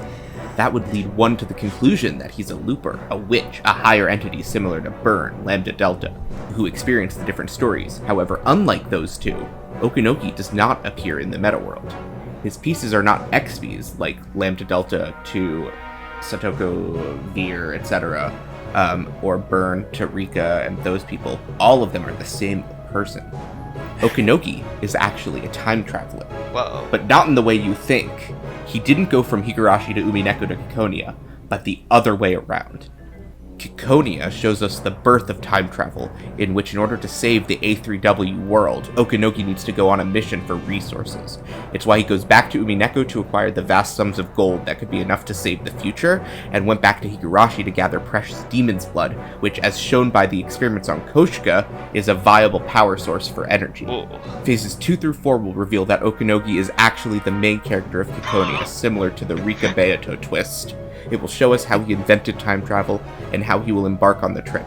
Okanogi will lead us to a brighter future. All is in the name of guiding humanity down the right path. That is an incredible theory. It's a very good theory. In my mind, it gets heightened by that one fun fact that I learned when we did 34 episode that like Okanogi and Mio like time traveled together. What? Somewhere in that one like weird spin-off story. This is a fascinating one. In Hoturabi, Okanogi's not in Hotarubi, I don't think. I don't remember the name of it. It's on. This is the light It's novel. on Takano's wiki trivia. This is the light novel Somewhere in there. where Takano is just a regular, Miyoko Tanashi is just a regular high schooler and still manages to get cursed. When you said Rika Burnkistel twist, like my brain parsed it for some reason as Rika Beatrice twist, and I was like, what? oh, I said Rika Beato. Right, it's like Rika / Beato, like similar to the twist. Yeah, That I Rika's agree. the main character, or Beatrice is the main character of Umineko. I would make an argument that Angie is the main character of Umineko, but The spirit is there. I like that theory. I give it an A. I enjoyed it as well. What is your theory worth 3,434 points? Alright, so, if I need to stop and explain things because there are theories in here, please inform me. But I don't think I can. Nah. This should have all the context I need. Alright, Okanogi, originally... This combined with my general knowledge. Okanogi, originally a mid-ranking officer of the AOU's Gauntlet Knight Regiment, during the original ending of the first series of Ciconia, where everyone became spinal cords and became VR Voyager witches, if they were accepted into the new world, through unknown means X, likely a close connection to Vir Dreisig, gained a status similar but below that of Vir Dreisig's, where he was able to insert himself as a prominent character in countless tales from there on. Following his ascension, he decided to be a small part of each tale Vir, now going by the moniker Lambda Delta, partook of. In the first case, he became her right-hand man, Okanogi of the Yamainu in Higurashi. The human Okanogi, from that point, after, Voyager Okanogi just left him alone, like Lambda at the end of Sotsu, went on to live his life, changed by the events, but not controlled by, witch Okanogi, and eventually found himself in control of the corporation managing the Oshiromiya Foundation. I think that's what it's called. Therefore, afterwards, the human Okanogi went on to either help or hinder greatly Angie, which is why in Umineko, Okanogi has no direct connection to any of the Lambda adjacent characters like Kirie or Sayo. Because it's not I see. the Voyager Okanogi, it is the human Okanogi. Fascinating. You and Escort are going Ciconia first. I see. Interesting. Ciconia has the most, things that you can work with because it's not finished. Yeah, there's a lot of room. I'm very proud of this question here. It's a very good All question. right, so we have time travel and we have VR. Just to sum it up a little bit, Horse Fry, what is your theory? Betting everything. What are you betting your everything on? I'm betting it all on the roulette. I'll never get Beato back if I don't put everything on the line. I call this one the Tomie theory of Okanogi. Yeah, praying for a miracle. Okanogi is a mutation of Hinamizawa syndrome, in which the host's appearance and personality are overwritten by that of the Queen Carrier, and the Queen Carrier is actually Okanogi, which is why when Rika dies, there's no cataclysm. It's because having spent so long with Rika as her bodyguard, the proximity has caused the queen organism to latch onto him instead. Oh my god. And then when Okanogi dies, something unforeseen by Takano is that the queen carrier organism actually just latches onto the nearest unsuspecting victim and forced evolution into the ultimate life form that is Okanogi. And then I think Chloe is exhibiting the symptoms, the early symptoms of Okanogiification, exhibiting as her unhealthy obsession with him, and the photoshops and what have you. And the final stages will involve an obsession with ponytails, and their first kiss will spell the point of no return. The global process of Okanogiification is irreversible at this point, and the Three Kings have deemed it necessary to purge humanity in hopes of destroying the syndrome once and for all. Oh, we have so many good theories here. I'm going to give myself some time for reflection to allow the theories to sink in. Please do. You can announce it in the next episode. Wait, will we be on the next episode? I don't fucking know. You can announce it. Yeah, I don't know. Of course, I'm partial to my own theory, but I think both of yours are way more interesting. These are very good theories, either all from a pure entertainment value. I don't think we're gonna get answers about Okanogi. I don't know if he has a deal. His deal, my theory, Ryukishi just likes him. I think BT designed Okanogi, and that is why Okanogi has been in every game. We found it. We solved Okanogi's I guess deal. If we're gonna do like serious theories, I think it's probably like early on, Ryukishi had an idea of like completely reusing the cast of Higurashi for Umineko, and then decided not to. But there's like bits of it that he left in because it was funny, like Burn Castell and Okanogi. Yeah, I think in Umi, Okanogi is an Easter egg, and then by the time of Ciconia, Okanogi is a serious plot point because I stand by my theory. Okay.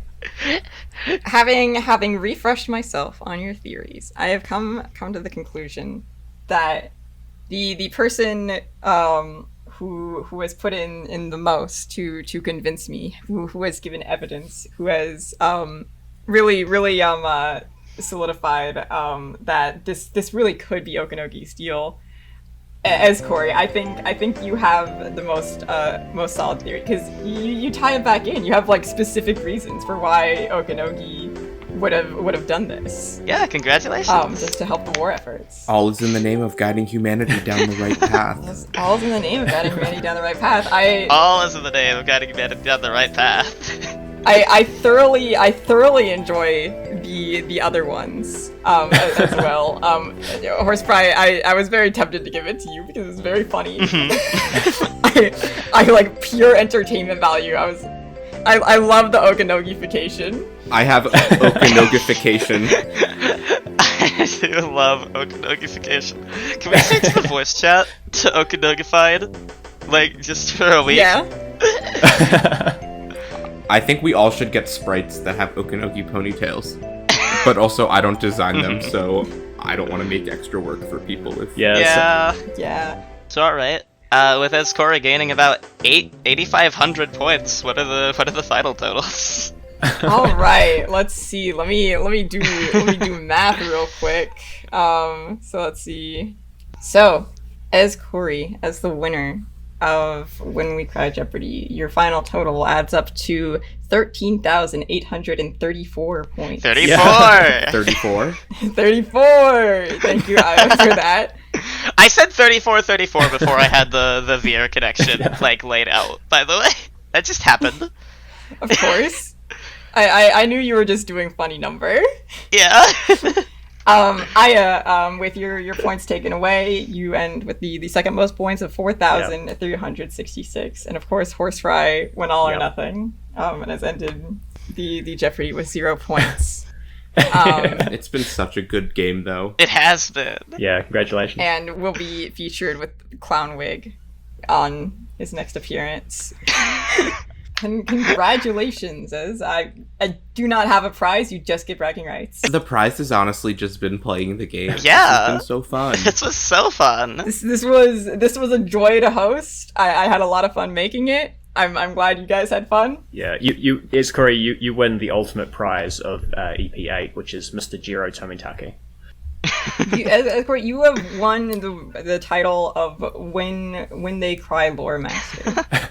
Most crying. Yeah, you have cried the most out of all of us. Tears empty, no cry. We applaud you for it. There's going to be more more bits to this episode, right? Like, yeah, I believe so. I believe because for the anniversary, because we weren't able to get too many people on here, we might be doing 1 or 2 more recordings so we can get a variety of people.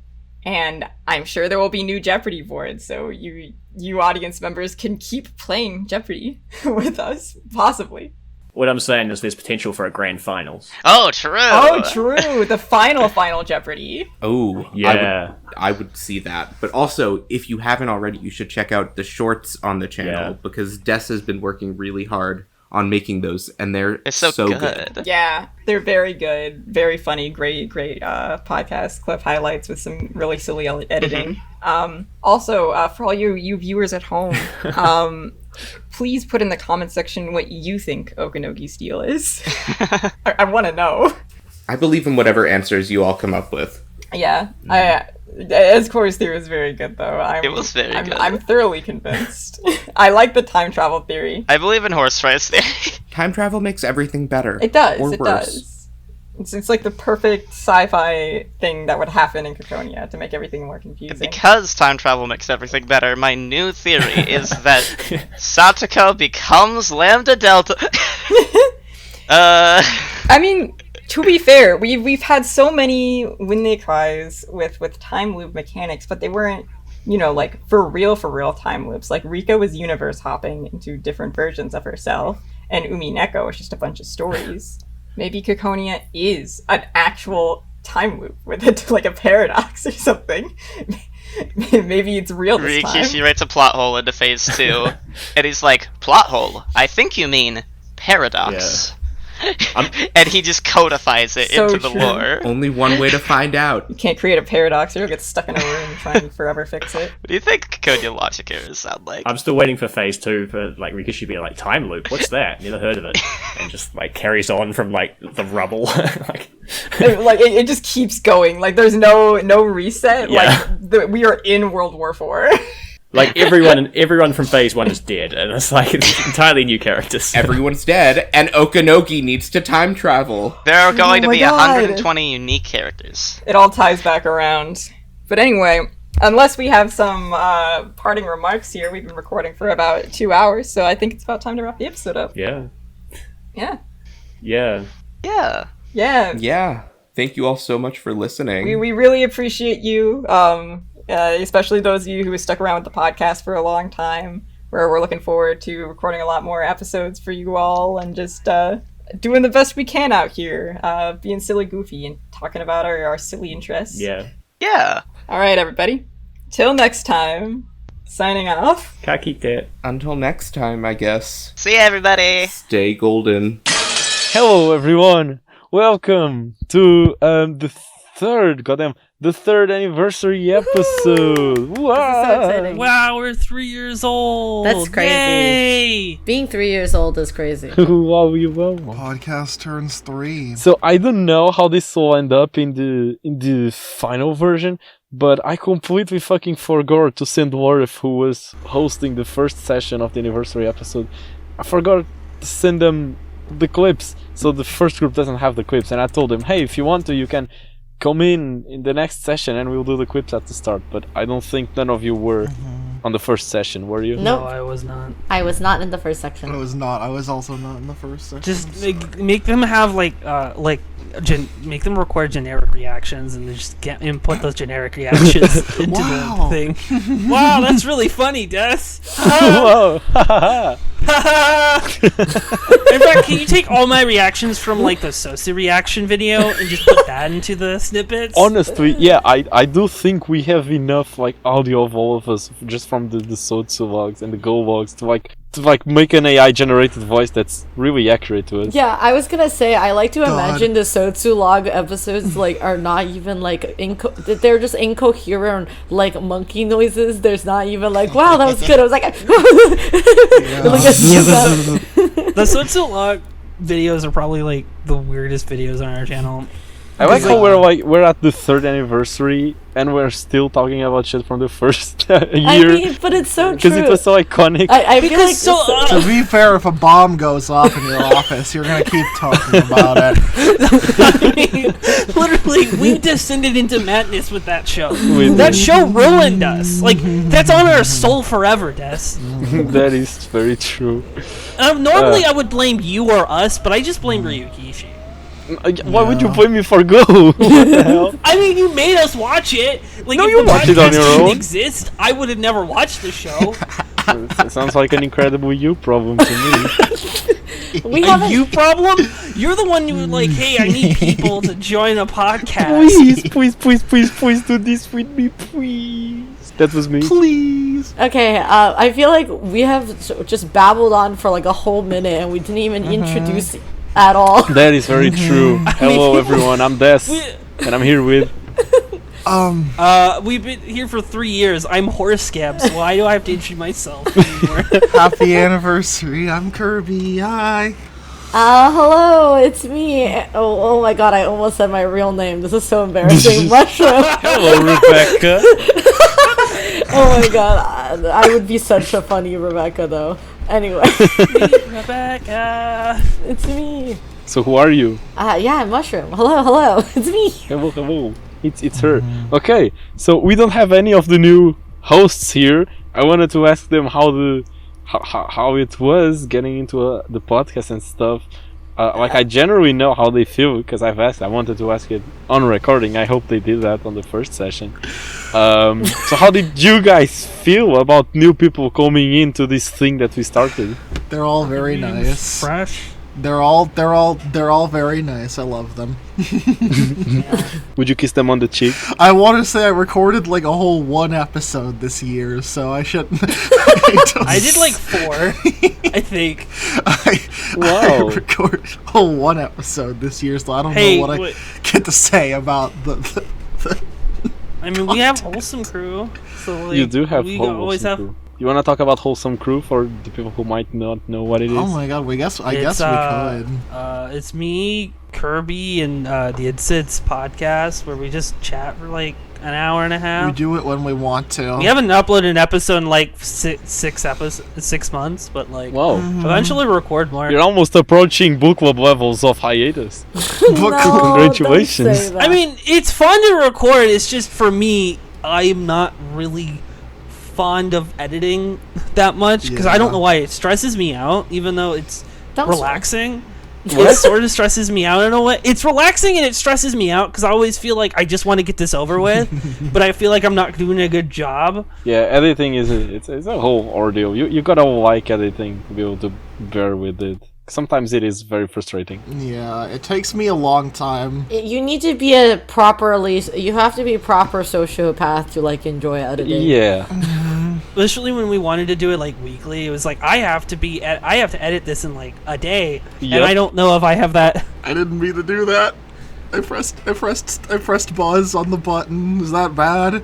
No, that's Okay. fine. Don't worry. No, it's over. We dropped a bomb. You know, like Ryukishi's gonna put out another Higurashi like gacha game. Stop buzzing it! I can't take any more. Go. Stop. Anyways, yeah, we are on a timer. Every time I record in my car, I feel like it's like when the Avas get cut off from the umbilical cord and then the music starts There's playing. the 5-minute timer. Yeah. Okay. You haven't installed your S2 drive yet. Yeah. My S2 engine. I will. This year we didn't like before the anniversary. We started the secret tea party, but after the last anniversary. Yeah, we started the secret tea party. I don't think we did any guest episodes this year. Dark Souls, Secret Tea Party. Is that what you want, Dark Souls Secret Tea I Party? do. Horse Fry wants it too. Dark Aw, Souls, that's- Secret Tea Party. Well, get to Are you it. gonna like talk about how you impersonated me the other day, where like Yeah. you pretended you were me playing Dark Souls? I guess to elaborate, I had like a little VTuber thing set up, a PNG tuber, and I didn't have my own set up, but I had downloaded. You had who's? Horse scams downloaded. Horse scams. I'm sorry. You can edit in audio of me saying horse gam over that. The Lars Horse Gammy. What if we all just real name drop everyone in the comments? Real name drop everyone. I mean, I don't care, but I feel like Yeah. No, yeah, I care a bit. So should we get into the snippets? Yeah. Oh wait, to the funny snippets. wait. Before we go into snippet, I do want to say I do really enjoy new people joining. It is very fun to be this enthusiastic about Umineko and Higurashi, and also because I finally got to read Higurashi, which was great. And maybe one day I'll actually read Rose Gun Days. You need to. Yeah, Des. Yeah, Des. Have you finished Rose Guns Days? Can I You know I fucking haven't talk about finished Rose this? Guns Days. Can I Matter of talk fact, the about other- Rose Guns Days for just a second? Yeah. Go ahead. I want to say, no one fucking told me the manga was bad. I read like 2 fucking seasons of that shit. No one told me. I haven't read the manga, so I wouldn't No, be the able manga to tell sucks. you it's bad. The manga sucks. Do not read the manga. Yes, PSA, do not I read the manga. was like reading the manga, and then Des was like, "Actually, you read the bad piece of media. You have to start all over." And then I was like, I don't want to anymore now. I just don't feel like it anymore. I mean, you could skip the fights in Rose Guns Days, so you could just Wait, I don't know what. Why is the manga bad? Like, what's wrong with it? So Rose Guns Days talks about actually very sensitive topics, like the war that very understandably happened between men and women. That usually happens in like after the war, and like it deals about like the Oh yeah, that I like forgot the about the that. man's sentiment of like, oh, women have it so much better because they can just sell their body while we're actually fucking starving in the streets. And then the women's sentiment towards men of being like, okay, but you can work your whole lives, we can only work in like this beauty industry for a couple of years before we and besides that, we're actually like fucking selling our body. Hello, it's not the same as manual labor. So it's like very sensitive topics. So they can just imagine like goal levels of attention paid to the details and the context. In the context of these fucking themes. That's the manga. Okay. How exciting. Yeah. Okay. So as for the reason why I haven't finished Rose Guns Days Horse Game in 2 minutes, I actually tried to get into Rose Guns Days again, except my PC doesn't run Rose Guns Days anymore. I don't understand why. It's a visual novel. Why? It's a very easy. It's from 2013. I don't know why. Like, I understand it might have a little bit more because of the gameplay sections, but again, I don't get it. It shouldn't be that bad. My Rose Guns Days ran on like a shitty laptop for me. I know. I don't know why it keeps crashing. I do not get it. Anyway, we only have like 40 minutes left. We need to keep going. But yeah, I'm also very happy with the new members. They brought in a lot of new cool ideas. Like sometimes I'm editing and I'm like, damn, this doesn't sound like I certainly wouldn't have this take, and I don't think Mushroom would have it either. And we're in the middle of book club, and I'm like, this is such a great idea. I'm glad we got these new people in.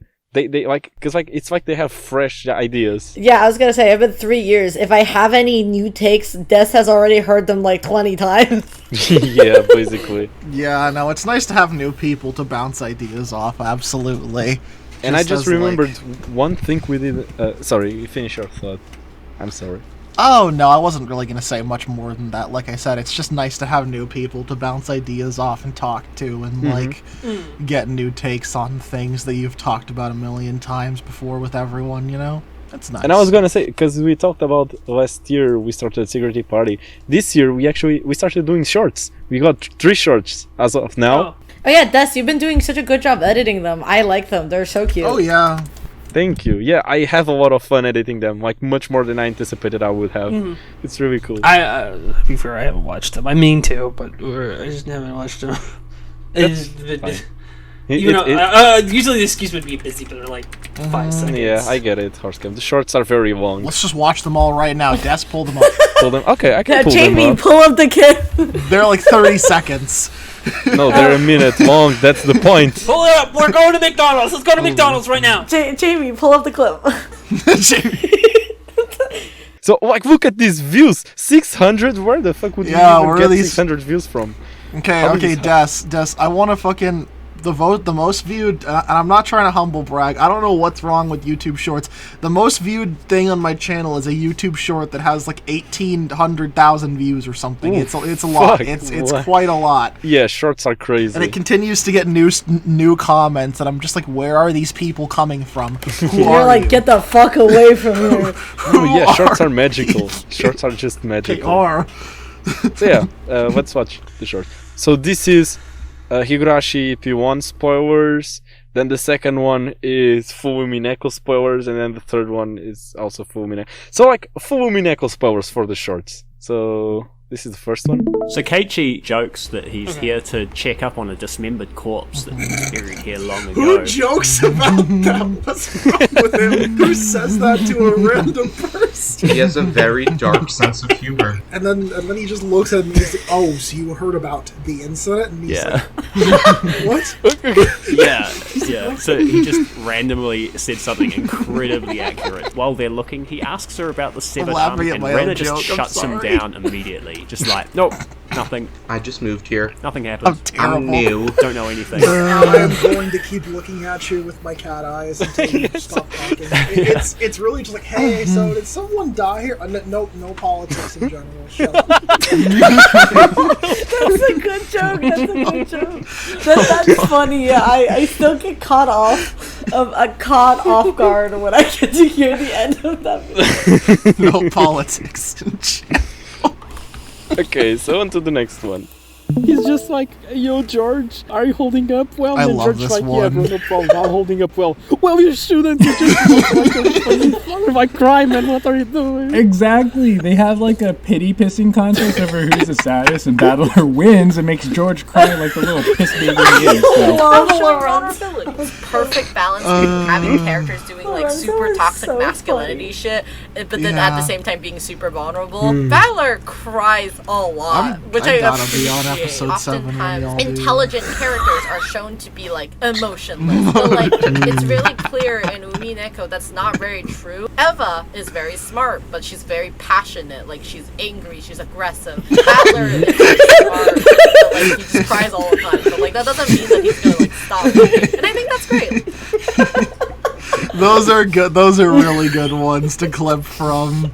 She's smart. Yeah. She's passionate. She's angry. It's like a whole grocery list of attributes. Valor is smart. He cries all the time. Those are really good. Yeah. And now with that, Lorenzo just cannot help but like thinking like this desecrate the characters, Oh yeah. kick them under down. No, yeah, for real. He just kicks everybody when they're down, especially children. So this is the last one. Can anybody fucking explain to me why the numbers were on the door? It's the bank code. It's the bank code. Yeah, I know it's the bank code, but like, did Sayo just forget to tell Eva the bank code, so she was just like, I love blame it on the door? I think it's like as in like is your sum worth more than the code of Harsh. the card? Yeah. You're so infatuated with money that you would choose money over your son. So here, behind this door with the code to the rest of the money is the corpse of your son. Yeah, like yeah. Well, I know Sayo wrote the code on the door probably with paint. I would like to imagine that she probably mixed some of George's blood in there, which is pretty fucking real. I think that's also a Real, warning honestly, to fuck Val. George. It's a number that fucking involves your birthday. It's a very big message that's specifically for Battle. It's that Garfield meme, like, I wonder what this signs for. Yeah. You know, where it's like no Garfields, and then Garfield's like, I wonder who this is for. Yeah, exactly. I wonder what this is for. Those are all really good. I like all of those. I hadn't seen that last one before. Yeah. Thank you for showing that. You're welcome. Thank you for showing that, Des. Yeah, no, I mean it's also the product of your work. It's not just me. You guys are just funny. Thank you. We'll find some good Sotsu. We gotta find some. I mean, I'm not even in it, so. But you're in the trailers, like the general channel trailer. Oh yeah, I will say I am in the trailer where I will use my messed up take instead of the Yeah, actual. I don't care about being dead. That's funny. Yeah, you know what else is funny? Snippets. Thank you. That was an amazing segue. That was an amazing segue, Des. I gotta say, wait, I gotta say for this, that book and puzzle you made last year was way too hard. I don't know how anybody got that shit. What puzzle? You mean the riddle from the first The puzzle, the riddle. Didn't No. you get it? year? Ridaru. I don't think our team. The monkey. I won and I had to solve it and I lost, right? I can't remember it. Yeah, I actually can't remember what happened. I just remember I couldn't fucking solve The only it. thing I remember is that Yinsid called Sayome a cuck, and I thought it was the best, funniest thing we've ever done. It was genuinely the funniest thing we've ever done. Was from the anniversary. That's fine. Oh god. Yeah. I did go rewatch the other anniversary episodes in preparation for this one. They still hold up well. They're funny. Hell yeah. I actually wait. What was the first anniversary episode? I genuinely. It's don't the know. one where we did the quiz on Kahoot and then the murder mystery. Oh yeah. No, that was the second one. The first one. No, the was, second one was Gartic Phone. Was it? Oh, I have a bad memory of that. Oops. Oh yeah, you're right. The second one was Gartic Phone. Yeah. Fuck. Yeah, you're right. I am completely wrong. Time is an illusion. Yeah, for real. Illusions to illusions. Yeah, that's it's a fiction. Okay, I'm ready. I'm ready. So Snippets. last time you guys were confused and having a mental breakdown about whether it was real death or clip death speaking. So for this year, I'm gonna warn you every time I play a new clip. Okay. Okay. I love that. Last time I was just like, I cannot tell the I difference. cannot tell who's talking anymore. Where's the real desk? Where's the desk that should be in prison? Yeah. That's a reference to the April Fool's Day episode. It is a reference. Only real ones will. Okay, so the first clip is called One Brain Cell. Do you think that We're we'll gonna get make the that, Umineko only one AI. or we're gonna get phase 2 first? Yeah. Yeah, I don't know. I think I got what you were gonna say, Kat. You're gonna say like. I actually forgot what you were gonna say, but I think I was gonna say the same thing. I was also gonna say the same thing. What was it? I completely forgot, but I know. I also forgot. What was it? You know what? Luckily, I was gonna say the same thing, if only I knew. I also forgot what you were going to say, and I also was going to say the same thing. I agree with it as well. We're all united as one, in unison. This is literally a cat box. They're crazy. Here's my blue truth on what you were going to say.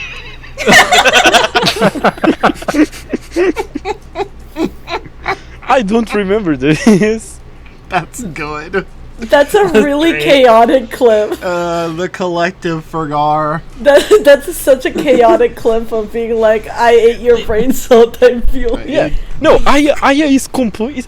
Aya is so fucking deranged in episodes. Like it's like, I don't know who would win, Yansid or Aya. I actually do not know. Oh, it's so funny. That's a good one. Yeah. So this one's called A New Island. We're gonna make an island full of boys. We're gonna call it Epstein Island, no way. Okay.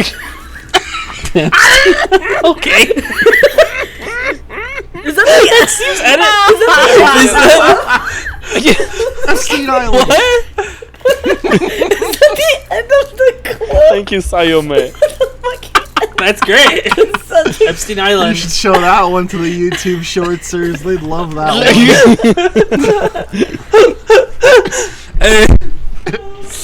Okay, so Oh my We god. should make an island full of boys. so this one's called .wav.mp3. What's wrong with you? yeah. No, so like you know Beato's laugh. Beato's Yeah. laugh sound effect is called hahaha.wav. So this is Aya's. This is Aya laughing so hard that it reminded me of Beato. I like that's a good laugh. That's a good laugh. I like that. This is a genuine laugh. That's the I try to smoke a fake cig, but I choked on it anyway. Laugh. No, you think so? Because you got one of yourself mushroom right here. Hahaha.wav mushroom. Oh no! I'm so scared. Okay, so I'm gonna play it now.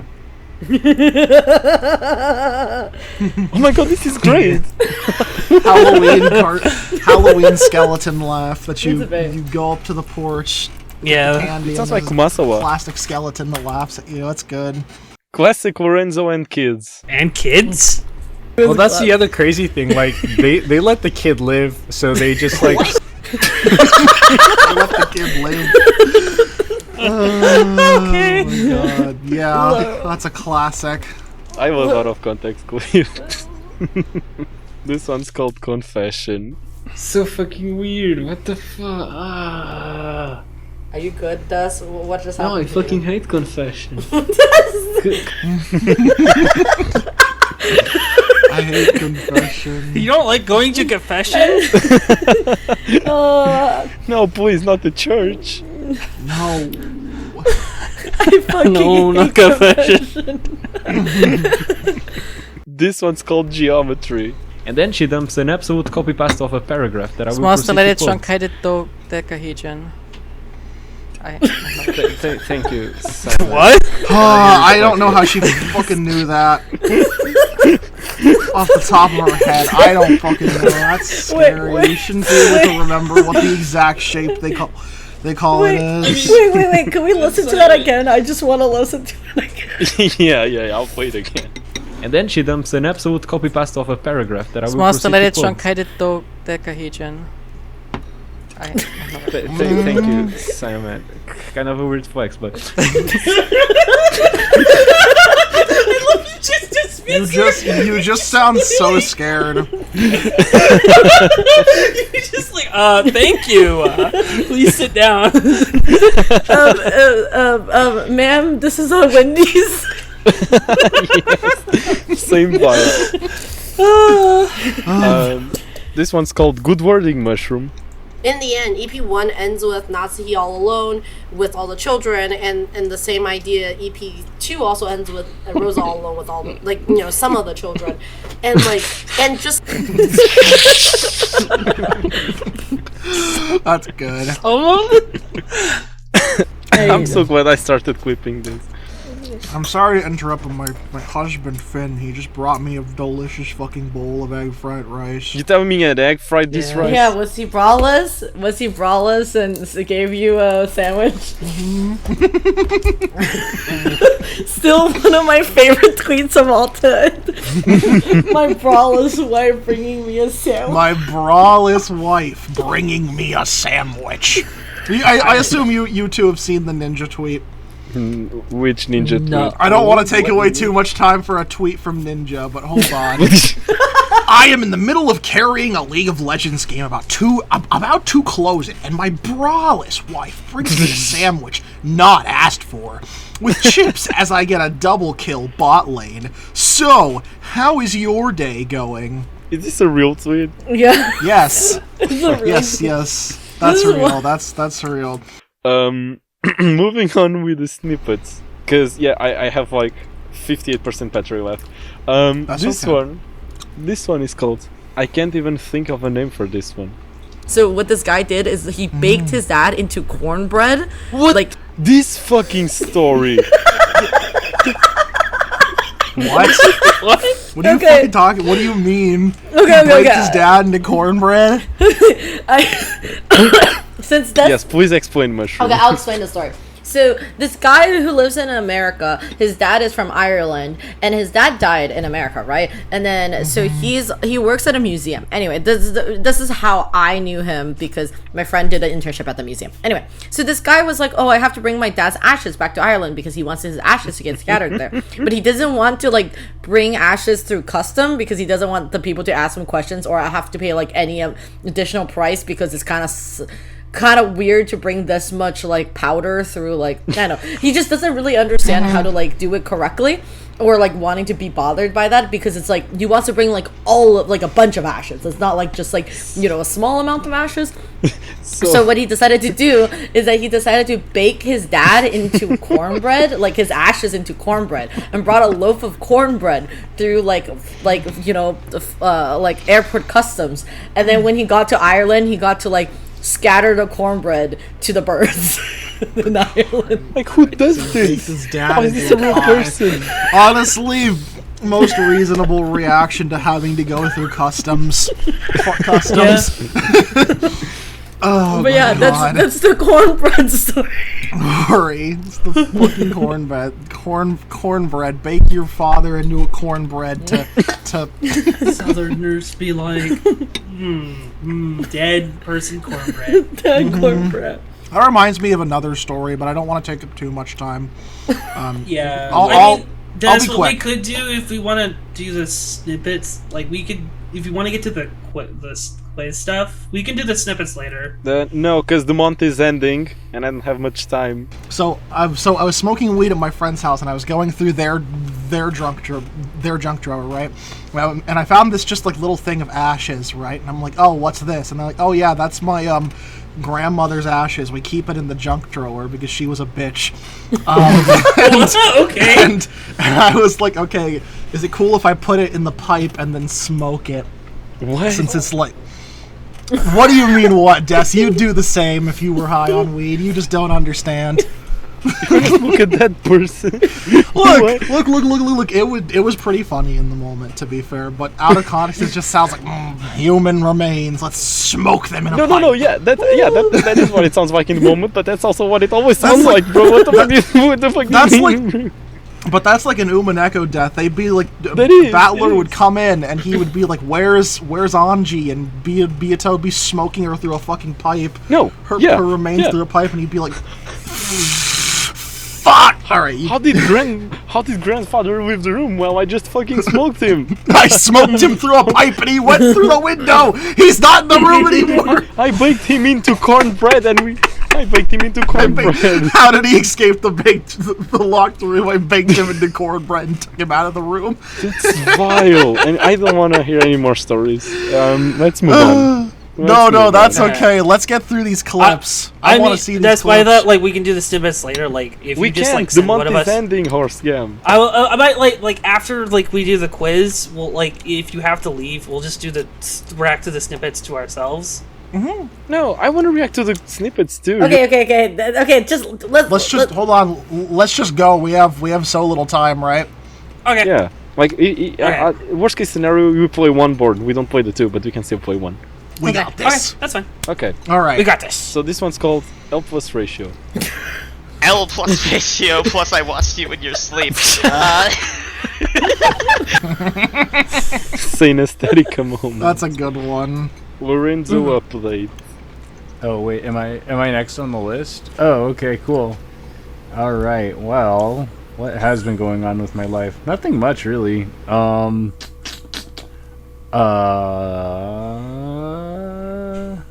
Damn, that's so interesting, Lorenzo. Anyway, mushroom. Losing Lorenzo update. That's good. This clip immediately followed by most normal day in Lorenzo's life. I can only imagine. I'm gonna play it now.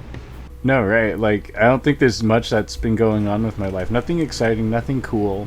Oh, well, we did have a ransomware attack at work, but I think I'd mentioned that before. No, you didn't. I don't What was the remember that. ransomware? What?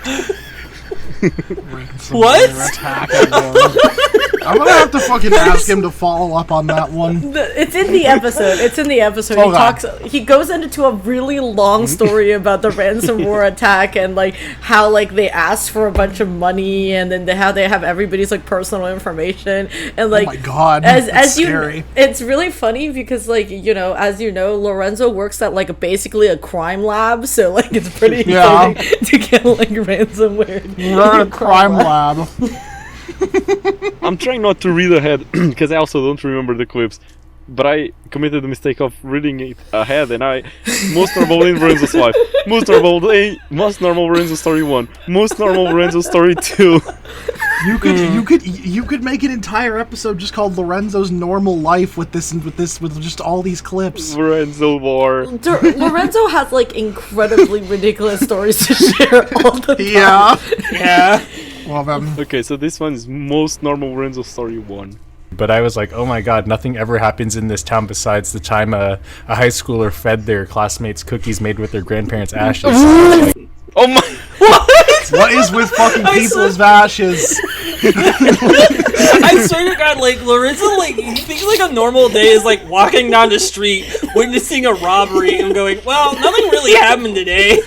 Yeah, nothing really happened today. It was just chill, you know? Yeah, 3 people got run over in the street. A meteorite fell off. No, it's like more bizarre than that. It's like, oh, you know, I ate a cookie with the ashes and human remains in it, but you know, that's okay. Lorenzo be like, oh, a nuclear explosion happened. A nuclear bomb goes. A nuclear bomb went off near my house, but at least it was only one today. So yeah, the nuclear reactor had like a went into meltdown. The nuclear reactor went critical. Otherwise, I just stayed home and played So this one's called Most Normal Lorenzo Story 2. Yeah, he's the first to fall asleep at the slumber party, and he gets stabbed by a giant red truth stake, like impaled, you know, through the mouth, out the anus, the whole 9 yards. I feel like He kind of like survives for a little bit, but you know. Oh, speaking of which, side note, we went to the medieval torture museum in Chicago. What? The medieval torture museum. You can't fucking transition from that into the medieval torture museum. Oh yeah, speaking of which, last time someone fell asleep for today, so we took her to the medieval torture museum. Okay, so that's literally where that conversation leads onto a conversation about Iron Maidens, and this is why my status says Iron Maidens were the crystal skulls of torture devices. Basically, it's like Lorenzo's ability to just go on and just introduce the most ridiculous stories is so funny. Yeah, dude's like a metronome. He does it without missing a beat either. Yeah.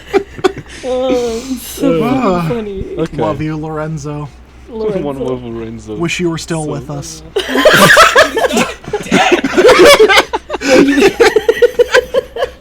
Yeah, we bake him into cornbread. Next clip.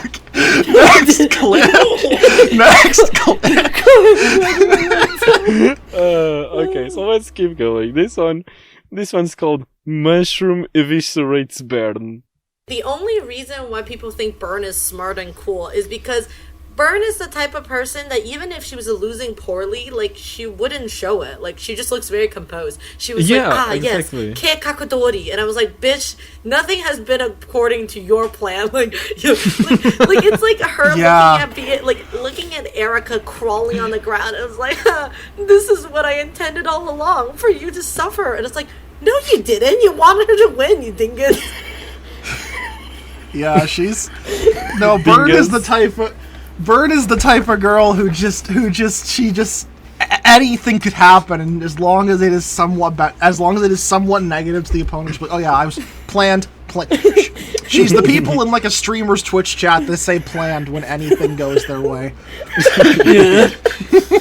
Planned. This one's called Pokemon Sleep. Oh yeah, speaking about that, has everybody been playing their Pokemon Sleep? Yes. Are you getting a good score? I don't get enough sleep. It's very upsetting because I now can see how bad I actually sleep and play a game while doing it. Wow. It's gamified sleeping. It's so funny. I'm putting this in the Furude Shrine. I haven't been playing it, so I guess you could say I'm sleeping on Pokemon Sleep. Oh! You know, I kind of think it might be a sleeper game for this year. But... And the prize for the most game goes to... Don't sleep on this one, Game Freak fans. Sleep on this one. Yes, I hate you. Did you add the fucking audio in there, or was that? No, that's. I added it. The Nintendo Direct sound is literally what sells this whole array of bad jokes. Don't sleep on this one, Game Freak. That's really good. Like they said it with the exact same fucking intonation. Don't sleep on this one. So this one's called Source ? Do you know how that loophole gets closed? Is if Byrne has to actually verify it. She has to actually cite her sources. Source? I think this was about I think we needed a little bit more of audio on this one. Yeah. This is too out of context. I don't remember what this is from. I still like it. That's cute. Yeah. Sauce? Source? Sauce? I made it the fuck up. No, but Battler would just go like source to everything. That's why the red truth exists. Exactly. To begin with. You know, that's why he's the blue truth. It's like, you have to use your sources. You have to cite your sources on this, okay? Is it an MLM hip format? Like, do we know what it is? What book did you get it from? Huh? Yeah, which page? What's the author? Does he have his last name on it? Yeah, where did the author get it from? This one's called The Deathmobile.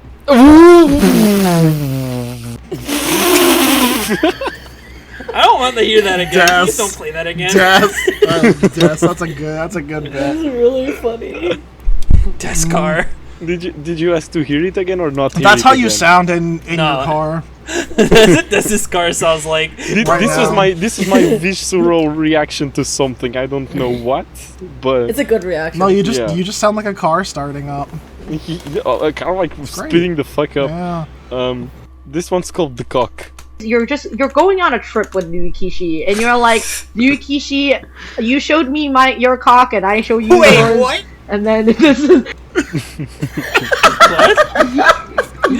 This is an incredibly mangled metaphor about Ryukishi's heart. It's a great metaphor. It's a great metaphor. Man, I can't wait. Oh, was that what you were talking about? It was like we have to cut the penis metaphor out. I No, you have to cut the thumbnail. The thumbnail out. The thumbnail originally was like Ryukishi dick reveal, but then I mistakenly mentioned the podcast on my work interview, so I had to change the thumbnail. You had to change it because you didn't want them to hear. Because it was the newest episode. I mean, at least it wasn't like you just released the the Yumi and her episode. No, this was exactly. It was a while after. This was like probably a few months ago. I remember. Like a month or two ago. Yeah. This one's called The Second Coming of the. You need to re-record. You need to do a Yumi and her episode too, where it's everyone's having a good time, but I'm in the corner going, I didnn't like it.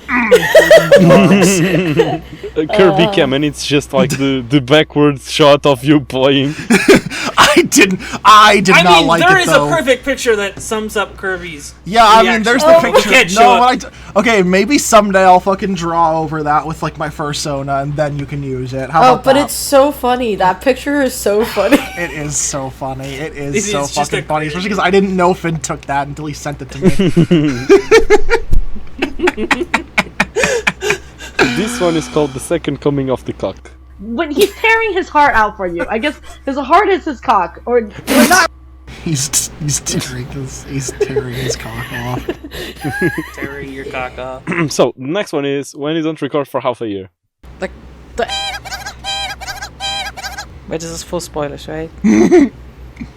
What? Is it full spoilers? Yes. Okay. No, it's not. No, wait. Is it? Is it? No, I don't think remember. it is. I think it is. What was that? What was the spoiler? We talked about like the end of episode 8. Was it? I think it was Data Archive. Oh, okay, that makes sense. And we were all just like, is this full... Wait, was this full spoilers? Can we say that? We just had to take a second to all be like, can we say that? So funny. The next one's called Whoa Whoa Whoa. Not sure if it's with this exact intonation, but... And I'm glad they cut out the penis. Whoa! Whoa! They cut the penis out? So fucking funny. One second, I'm just so confident. I love how there's just a through line between the penis jokes and then Lorenzo's like normal days. Lorenzo's normal day, yeah. Now I just want like a video. It's just like just like happy, calm music while just weird stuff happens and Lorenzo's just like skipping along. The next one is called Why the Ship Isn't Sailing. You want to talk about the closet? I think it's really funny that the only reason Natsuhi doesn't come out of the closet it's because there's a man in the way. What a good metaphor for Eva and Natsuhi, huh? Real.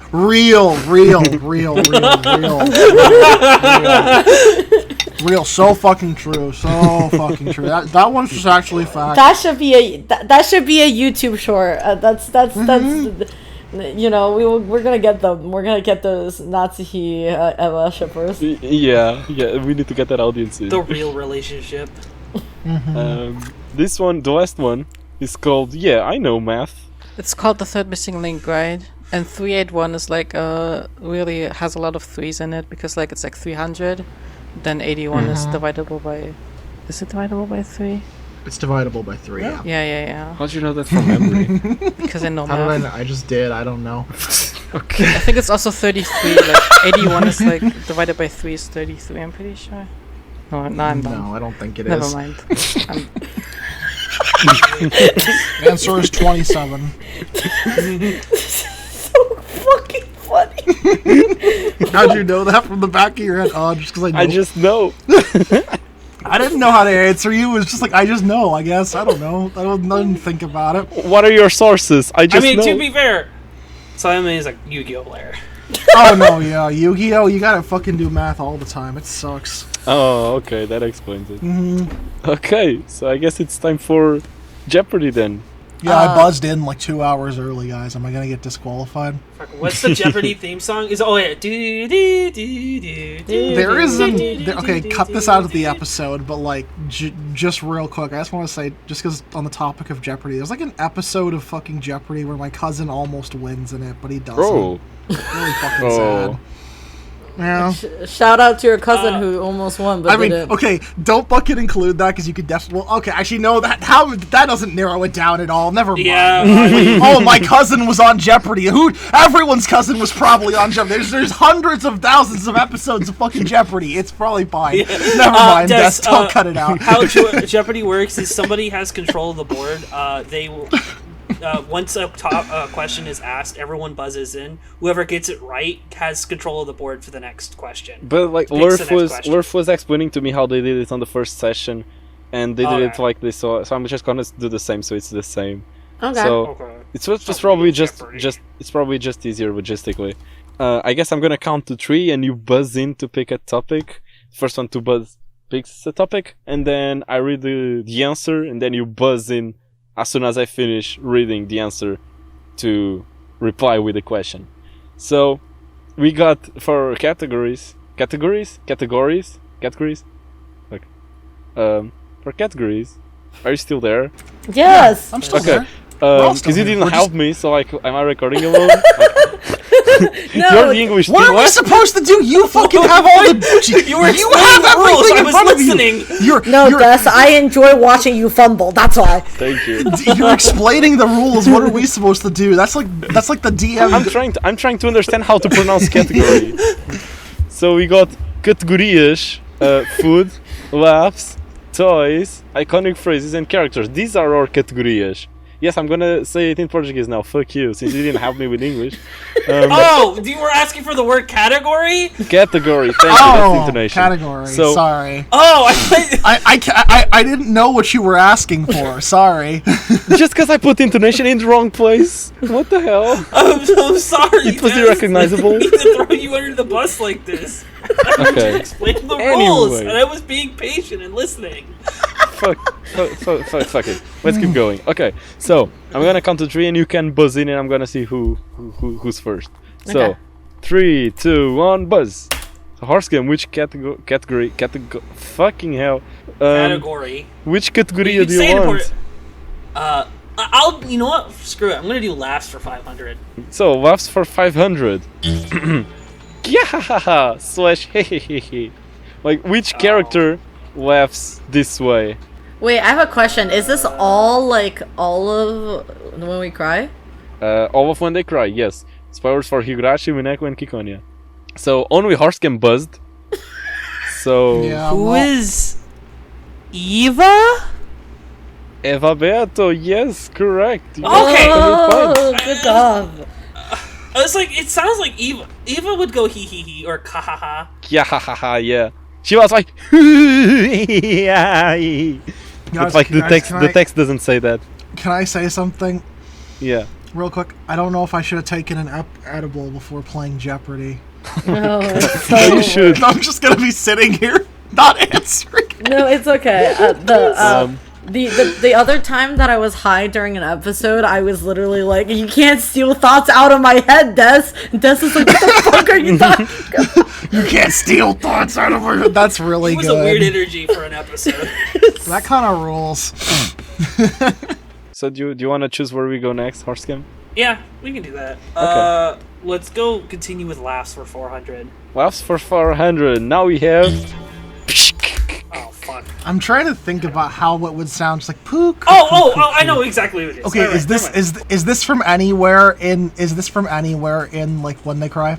What the? Do you think I will take this from One Piece or some shit? That's stuff. I mean, okay. I'm asking. I didn't hear what you were saying when you were answering. If it was just from Umineko or just from When They like... Cry. Yeah, When They Cry. Okay, Full When They Cry. I'm gonna guess I actually don't remember her name right now. Fuck. The nurse from Higurashi. Takano.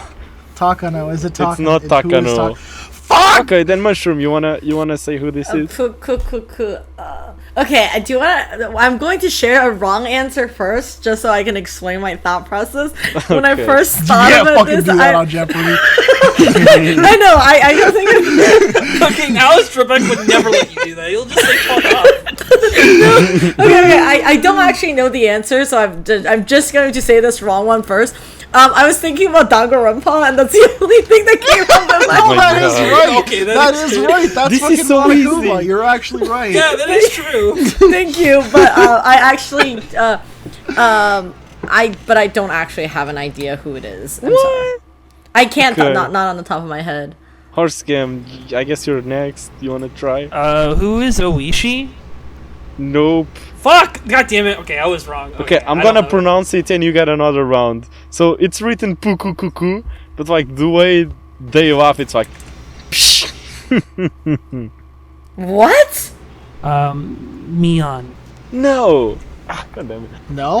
Oh wait, I have a question. Is it Higurashi or Umineko? Umineko.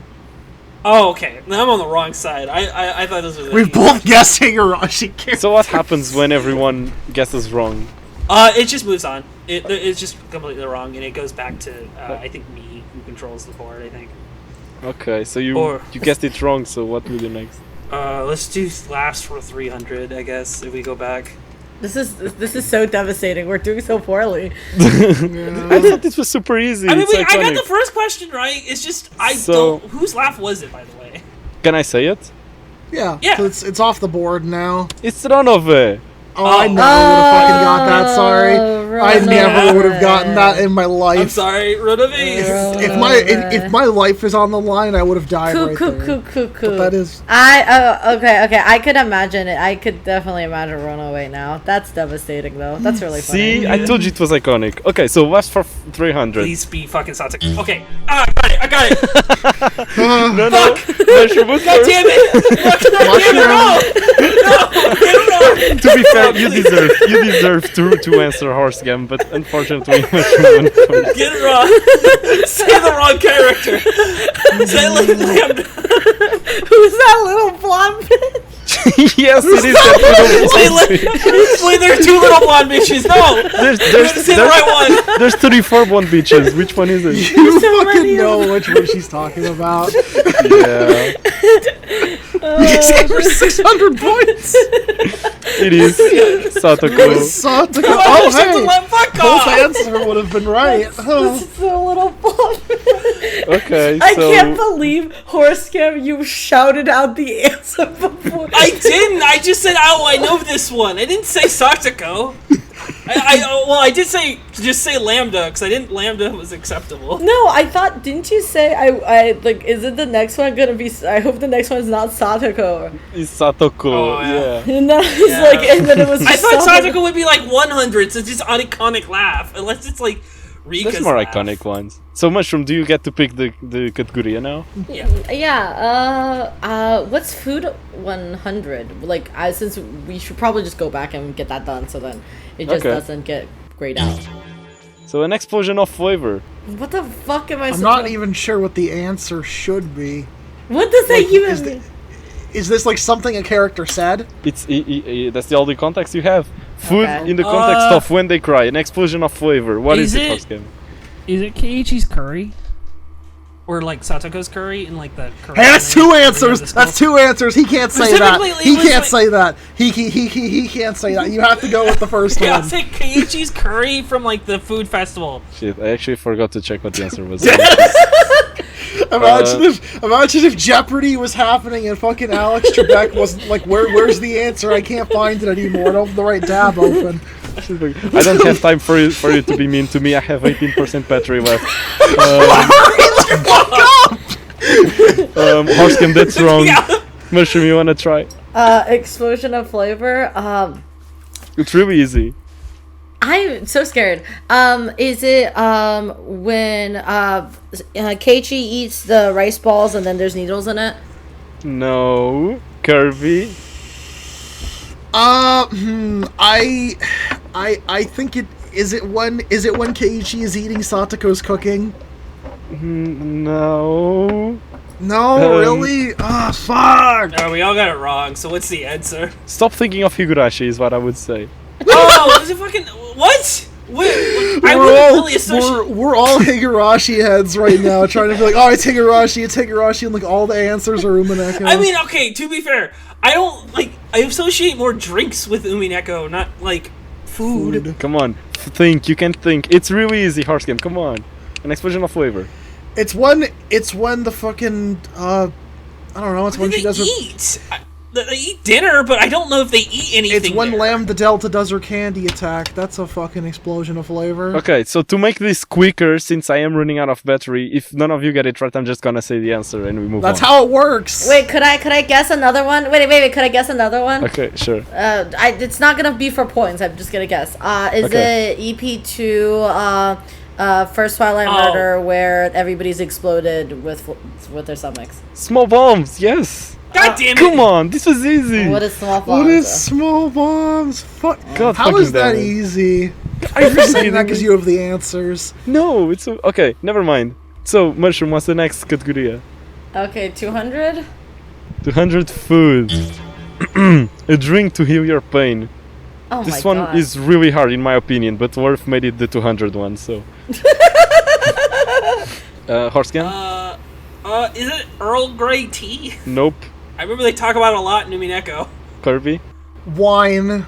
Nope. No, well, it's like a No. reference to a specific thing that happens. Otherwise, it wouldn't be funny. A drink that heals your pain. Alcohol. Could you at least tell us which game it is from? Umineko. Umineko. Okay, so nobody guessed. It's fucking Bloody Kraus, EP2 Tea Party. Oh, that's okay. That makes The sense. fuck is a bloody Kraus? It's when they put Kraus into the Iron Maiden and squeeze Yep. him, and then serves it to Rosa. And Rosa says it's healing her pain, yeah. That would be very salty. This is very hard. Mushroom, what's next?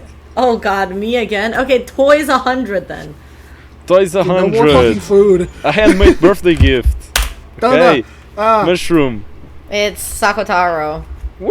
Let's go. I was like 1 second too late. I'm so sorry. Okay, what's next? Toys 200? Toys 200. The seed of a demon. The fuck? The semen of Eden, huh? Semen of Eden. Oh my The god. seed of a Seed of a demon. demon. Okay, Horsecam. I'm gonna say, what is the stakes? It's toys, Horsecam. Not a fucking murder Okay, weapon. That could be a toy! Wait, am I'm Mushroom. the okay. It's the doll that Keiichi doesn't Correct. give to the Neon. Yeah. Yes. I figured that would be an answer, but I would have called it Sea of a Next Demon. one. Ultra rapid fire. Let's go. Okay. Let's just go down the list. It's fine. Since Okay. Toys 300. Only gifted to a master of riddles. you didn't let me rebuzz. Shit. Fuck. Okay, you can buzz in now. Okay, Horsecam. It's the Beatrice doll. Correct. That's the- Congratulations. What? it's the reward you get for answering all the riddles correctly Yep. in episode 8. I don't remember if I got that. So what's next, Horsecam? Just keep. Just keep going? Okay. Toys 400. Potential copyright infringement. Kirby, fuck. Okay, this could mean a lot of things, but I'm gonna say the fucking scene where Keiichi talks about the Xbox and Higurashi. Nope. Fuck! Mushroom. Petan, suru petan. Nope. Horse kill. Oh. Could be. It's the little not the frog thing. It's the little thing in Go where we talked about it a lot. I can't. It's like the butter thing. The what? Butter?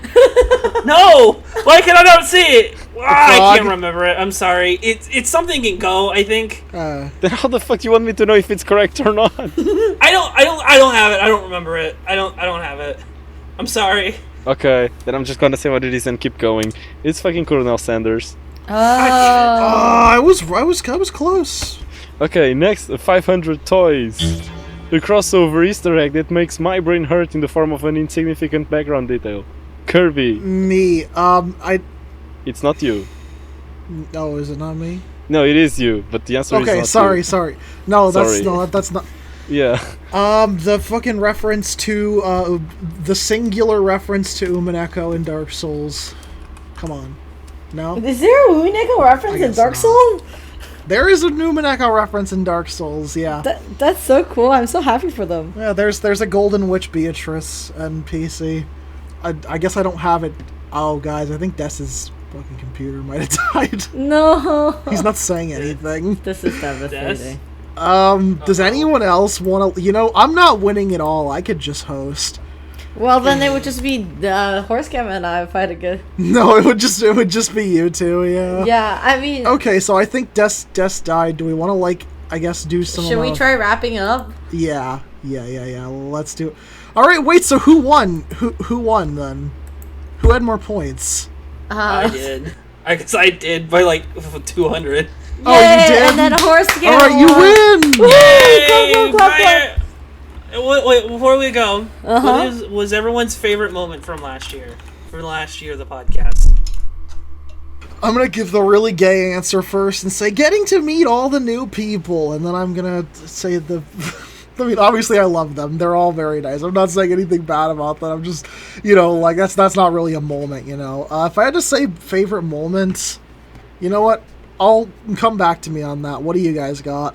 So I think one of my favorite moments on podcasts is probably, or just in general, is be able to see EP1 stage play, and then later on also getting to see stage play. Oh yeah, I really want to fucking see that with haven't seen it yet? Okay. We have to make time.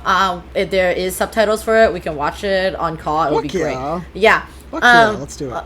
And stage play is great. I feel like in a way somehow When We Cry is on the rise again after 10 years of it coming out, and that's amazing. Yeah. And I'm just super happy about that. That's cool. I think having more people getting on the podcast is also fun. A fun thing that happened to me this year, in the beginning of this year, is getting to see Lorenzo in real human person, which was also very fun. That's really cool. I don't know. I'm kind of impressed that this podcast is still going for 3 years, and at this year's it's probably going to be another 3 years before we get to even finish reading Umineko.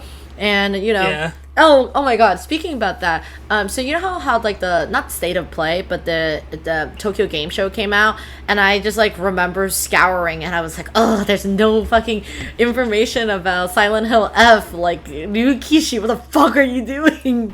What are you doing? Yeah, he's just not it's just not being talked about at all. Silent Hill F, one day we'll do a live playthrough on the channel. That would be fun. That'd be fun. Yeah. That'd be a cool idea. I guess I would say, I'm not sure what my favorite moment is, but there is one thing I am looking forward to, is getting to talk about...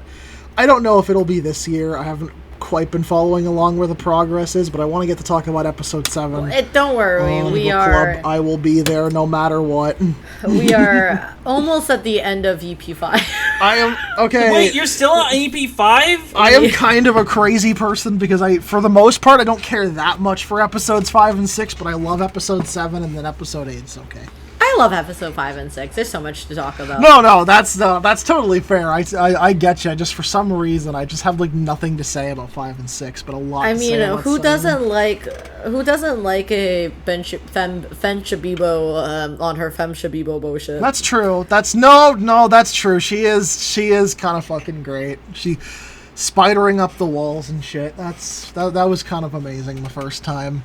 I think my favorite moment of the last year is just recording like the April Fool's Day episode. April Fool's Fool. I never watched the April Fool's Day episode for this year. I'm so sorry. I think it was really fun. We had really fun ideas for it. It was just I think it went off the rails pretty quickly, and it's just like. And it creates lore for the podcast, which is my favorite thing. I want people to write lore books about our podcast. About that's fun. Like how Des is really a murderer, how he's in prison. Des is a murderer, he's in prison. I think my favorite lore bits about the podcast is every single time Lorenzo ever talks about his brothers. They're just so ridiculous and just so funny to listen to. I know. I'm super glad, and I want to make more fun episodes. Thanks everybody for listening. This is another good year. Cheers, everyone. Yeah, Yay, we might do a Christmas episode or something. We should do an Umineko Day episode. We should think of something to do for that. We have to record it like soon. Umineko Day is like in a week. Oh, true. I mean, we could record something next week even. Like if we record it like the 30th or something. Yeah, we could do like what we did Among Us live stream on the Umineko Day. Among Us live stream? That would fucking be so cool. Let's do an Among Us live stream. We should do Among Us and then assign everybody Umineko characters to play as. We have to play as that character. That would be fun. Let's try and make that happen. I mean, it depends on people are comfortable with live streams and like. Oh yeah, no, totally. I can, yeah. And plus, there's a new map. Don't they have a new map for Among Us? No, yeah, they just made like a new map. They announced it in the Nintendo Direct. Direct. Came released, right? We're getting a little off topic. Should I have stopped on recording, or is it? Yes. Goodbye, everybody. Thanks so much for listening. Thank you so much for listening. Sorry for getting off track. Yeah, and Des died, so we love you. Yeah, well, Des's car sunk into the ocean. Yeah, he went back into his prison. Guys, he's been out too long. Hold on. One more little lore tidbit. What you don't know is that when Des says he's in the car recording, what he really means is he's like driving around downtown Portugal in his car with his laptop on his lap. Yeah, he's like he's on parole, but like we can't let him out too. But he escapes it by being in his car, and we just gotta throw him back into his car. All right, fucking good night, tri-state area. Goodbye. Good night. And that was the anniversary episode. I know it ended in a very weird way.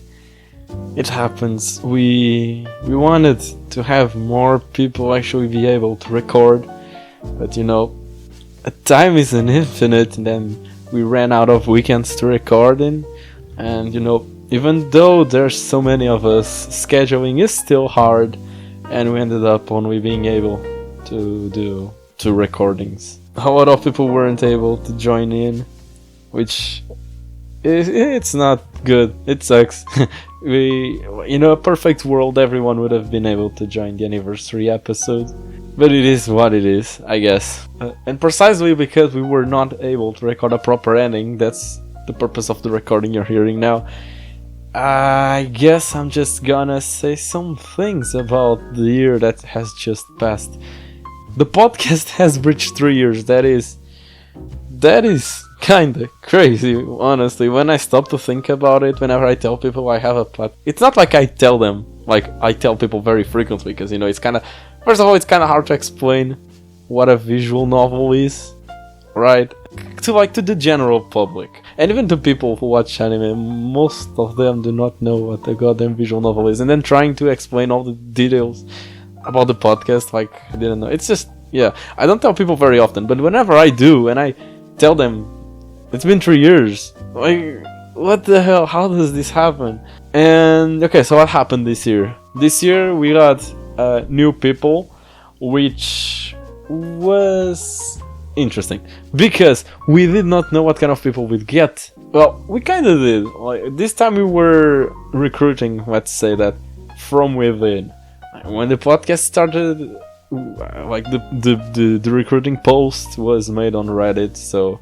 But then this time it was a video published on our YouTube, which meant that the people who were gonna watch the video were people who listened to us. So it was a kind of filtered. There was a smaller chance of getting sus people in, but the risk was still there, and we were kind of divided whether we really wanted to invite new people on or not.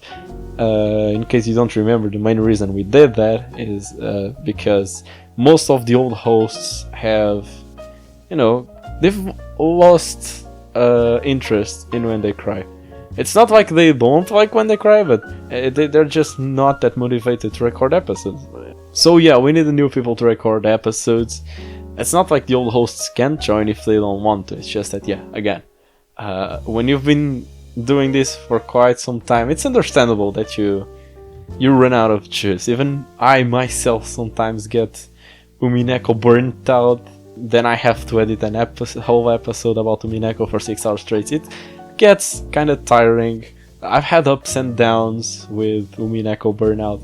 I wouldn't say I'm in the depths now, but I've been more motivated about it than I am now.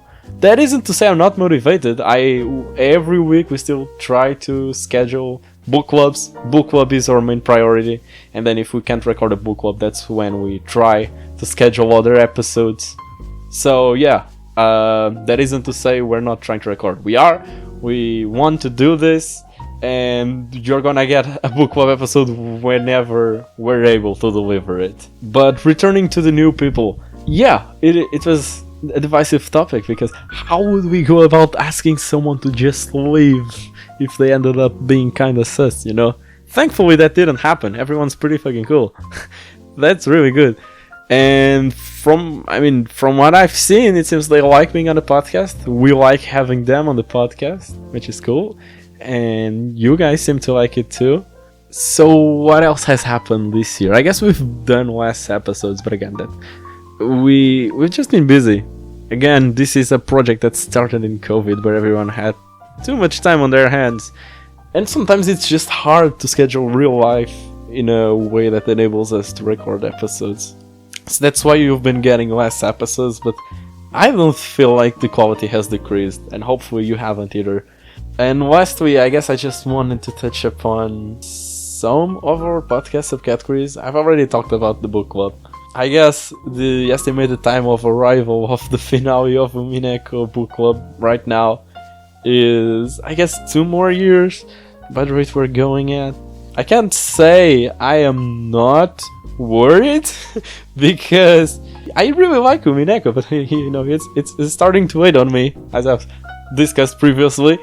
I hope I still have it in me to keep editing episodes for 2 more years, now that I have graduating and I'm just stepping into adult life, working and all of that. Mushroom has also just graduated. I hope we keep being able to schedule things in a way that it enables us to be together in recordings with Lorenzo and all the other people. And then regarding the data archive, I know, you don't need to say, I know the data archive is competing with the greats for the current record holder of the longest hiatus among the likes of Berserk and Hunter x Hunter. And the book club itself, also goes through pretty big hiatuses, but I get the data archive it has it worse. But I mean, Ciconia itself is on a hiatus, so it's in the oven. It's cooking, and I mean, all great pieces of media go through hiatus. Just look at Berserk. So that's what's going on with the archive. It's just that when we haven't gotten phase 2 yet. So phase 1 has been out for 4 years, and the story isn't finished. It's not like Umineko or Higurashi where you can keep discussing it after it has been done. Data archive isn't finished. It's hard to find the motivation to record it. We usually, again, book club is a priority. When we can't record a book club, we usually we vote to decide whether we record a Higurashi book club or a data archive. Usually the votes are pretty tied.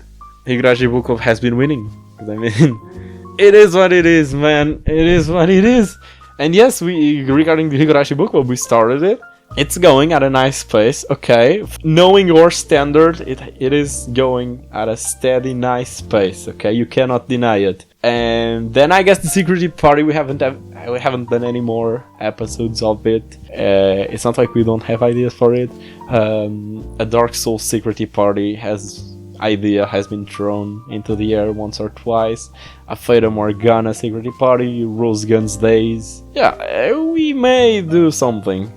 an Evangelion Secret Party. Yeah, keep your eyes out for it. And then I guess this year we have not done any guest episodes. I'm not sure why. I'm not sure what to say about that. I guess we don't have ideas for who to invite anymore, or it's already hard to schedule episodes within ourselves. We don't want to try to schedule things with someone from outside. So that's where we're at. I hope you'll like this year's anniversary episode. I don't know where we're supposed to pull yet another idea for another anniversary episode next year. I guess at some point we're just gonna start repeating ideas. I hope you like the snippets, and I hope you've been liking the shorts, and I hope you keep enjoying our content. And this has been Des, who began the podcast in the second year of the degree. I have since graduated. This podcast has grown with me. It's my child, it's my baby. So it's really cool seeing it grow. We're almost at 600 subscribers, and I mean, the moment we passed 500, I was like, okay, that's fine. I'm not looking forward to any more threshold. I mean, when the Cry fandom isn't that big, so 500 is pretty cool. So everything beyond that is just what's it called? A victory lap. Yeah, that's what we're on now. We've already won. We're just enjoying it now and recording wherever we feel like, and bringing you along for the ride. So I hope you're liking it. I hope you keep liking it. And here's a message from some of the other members who also wanted to leave a message. Hello, people with good taste. This is Anonymous here, and I've got to say it's a little surreal to think that this has been going on for over 3 years now. I'm very proud of where this podcast has gone. I think everyone's been doing such a wonderful job, and I really apologize. I've been in maybe like 2 episodes in the past 6 months. Really busy, especially at university lately, but I'm working on my schedule to try and get in more episodes because, you know, we got some really great people on this podcast. I love all the work they do. Some wonderful ideas, and I mean, I've even got some ideas for a few secret tea parties we could do. That being said, you know, here's to 3 years, and thank you to all our viewers. Thank you to everyone that's made this happen, and really special thanks to Des for making this all happen. That one post 3 years ago, where, you know, a few of us decided, hey, maybe it would be cool to do a When They Cry podcast. Look at where we are now. Thank you, everyone. Happy anniversary, When We Cry podcast. I'm so glad to be a member of this incredible team, and I'm thankful to you, yes, you specifically, for watching. I also want to show extra appreciation to our editing team for all of their hard work making these videos possible. Please give them a big hand in the comment section. That's all from me. Have a wonderful rest of your day.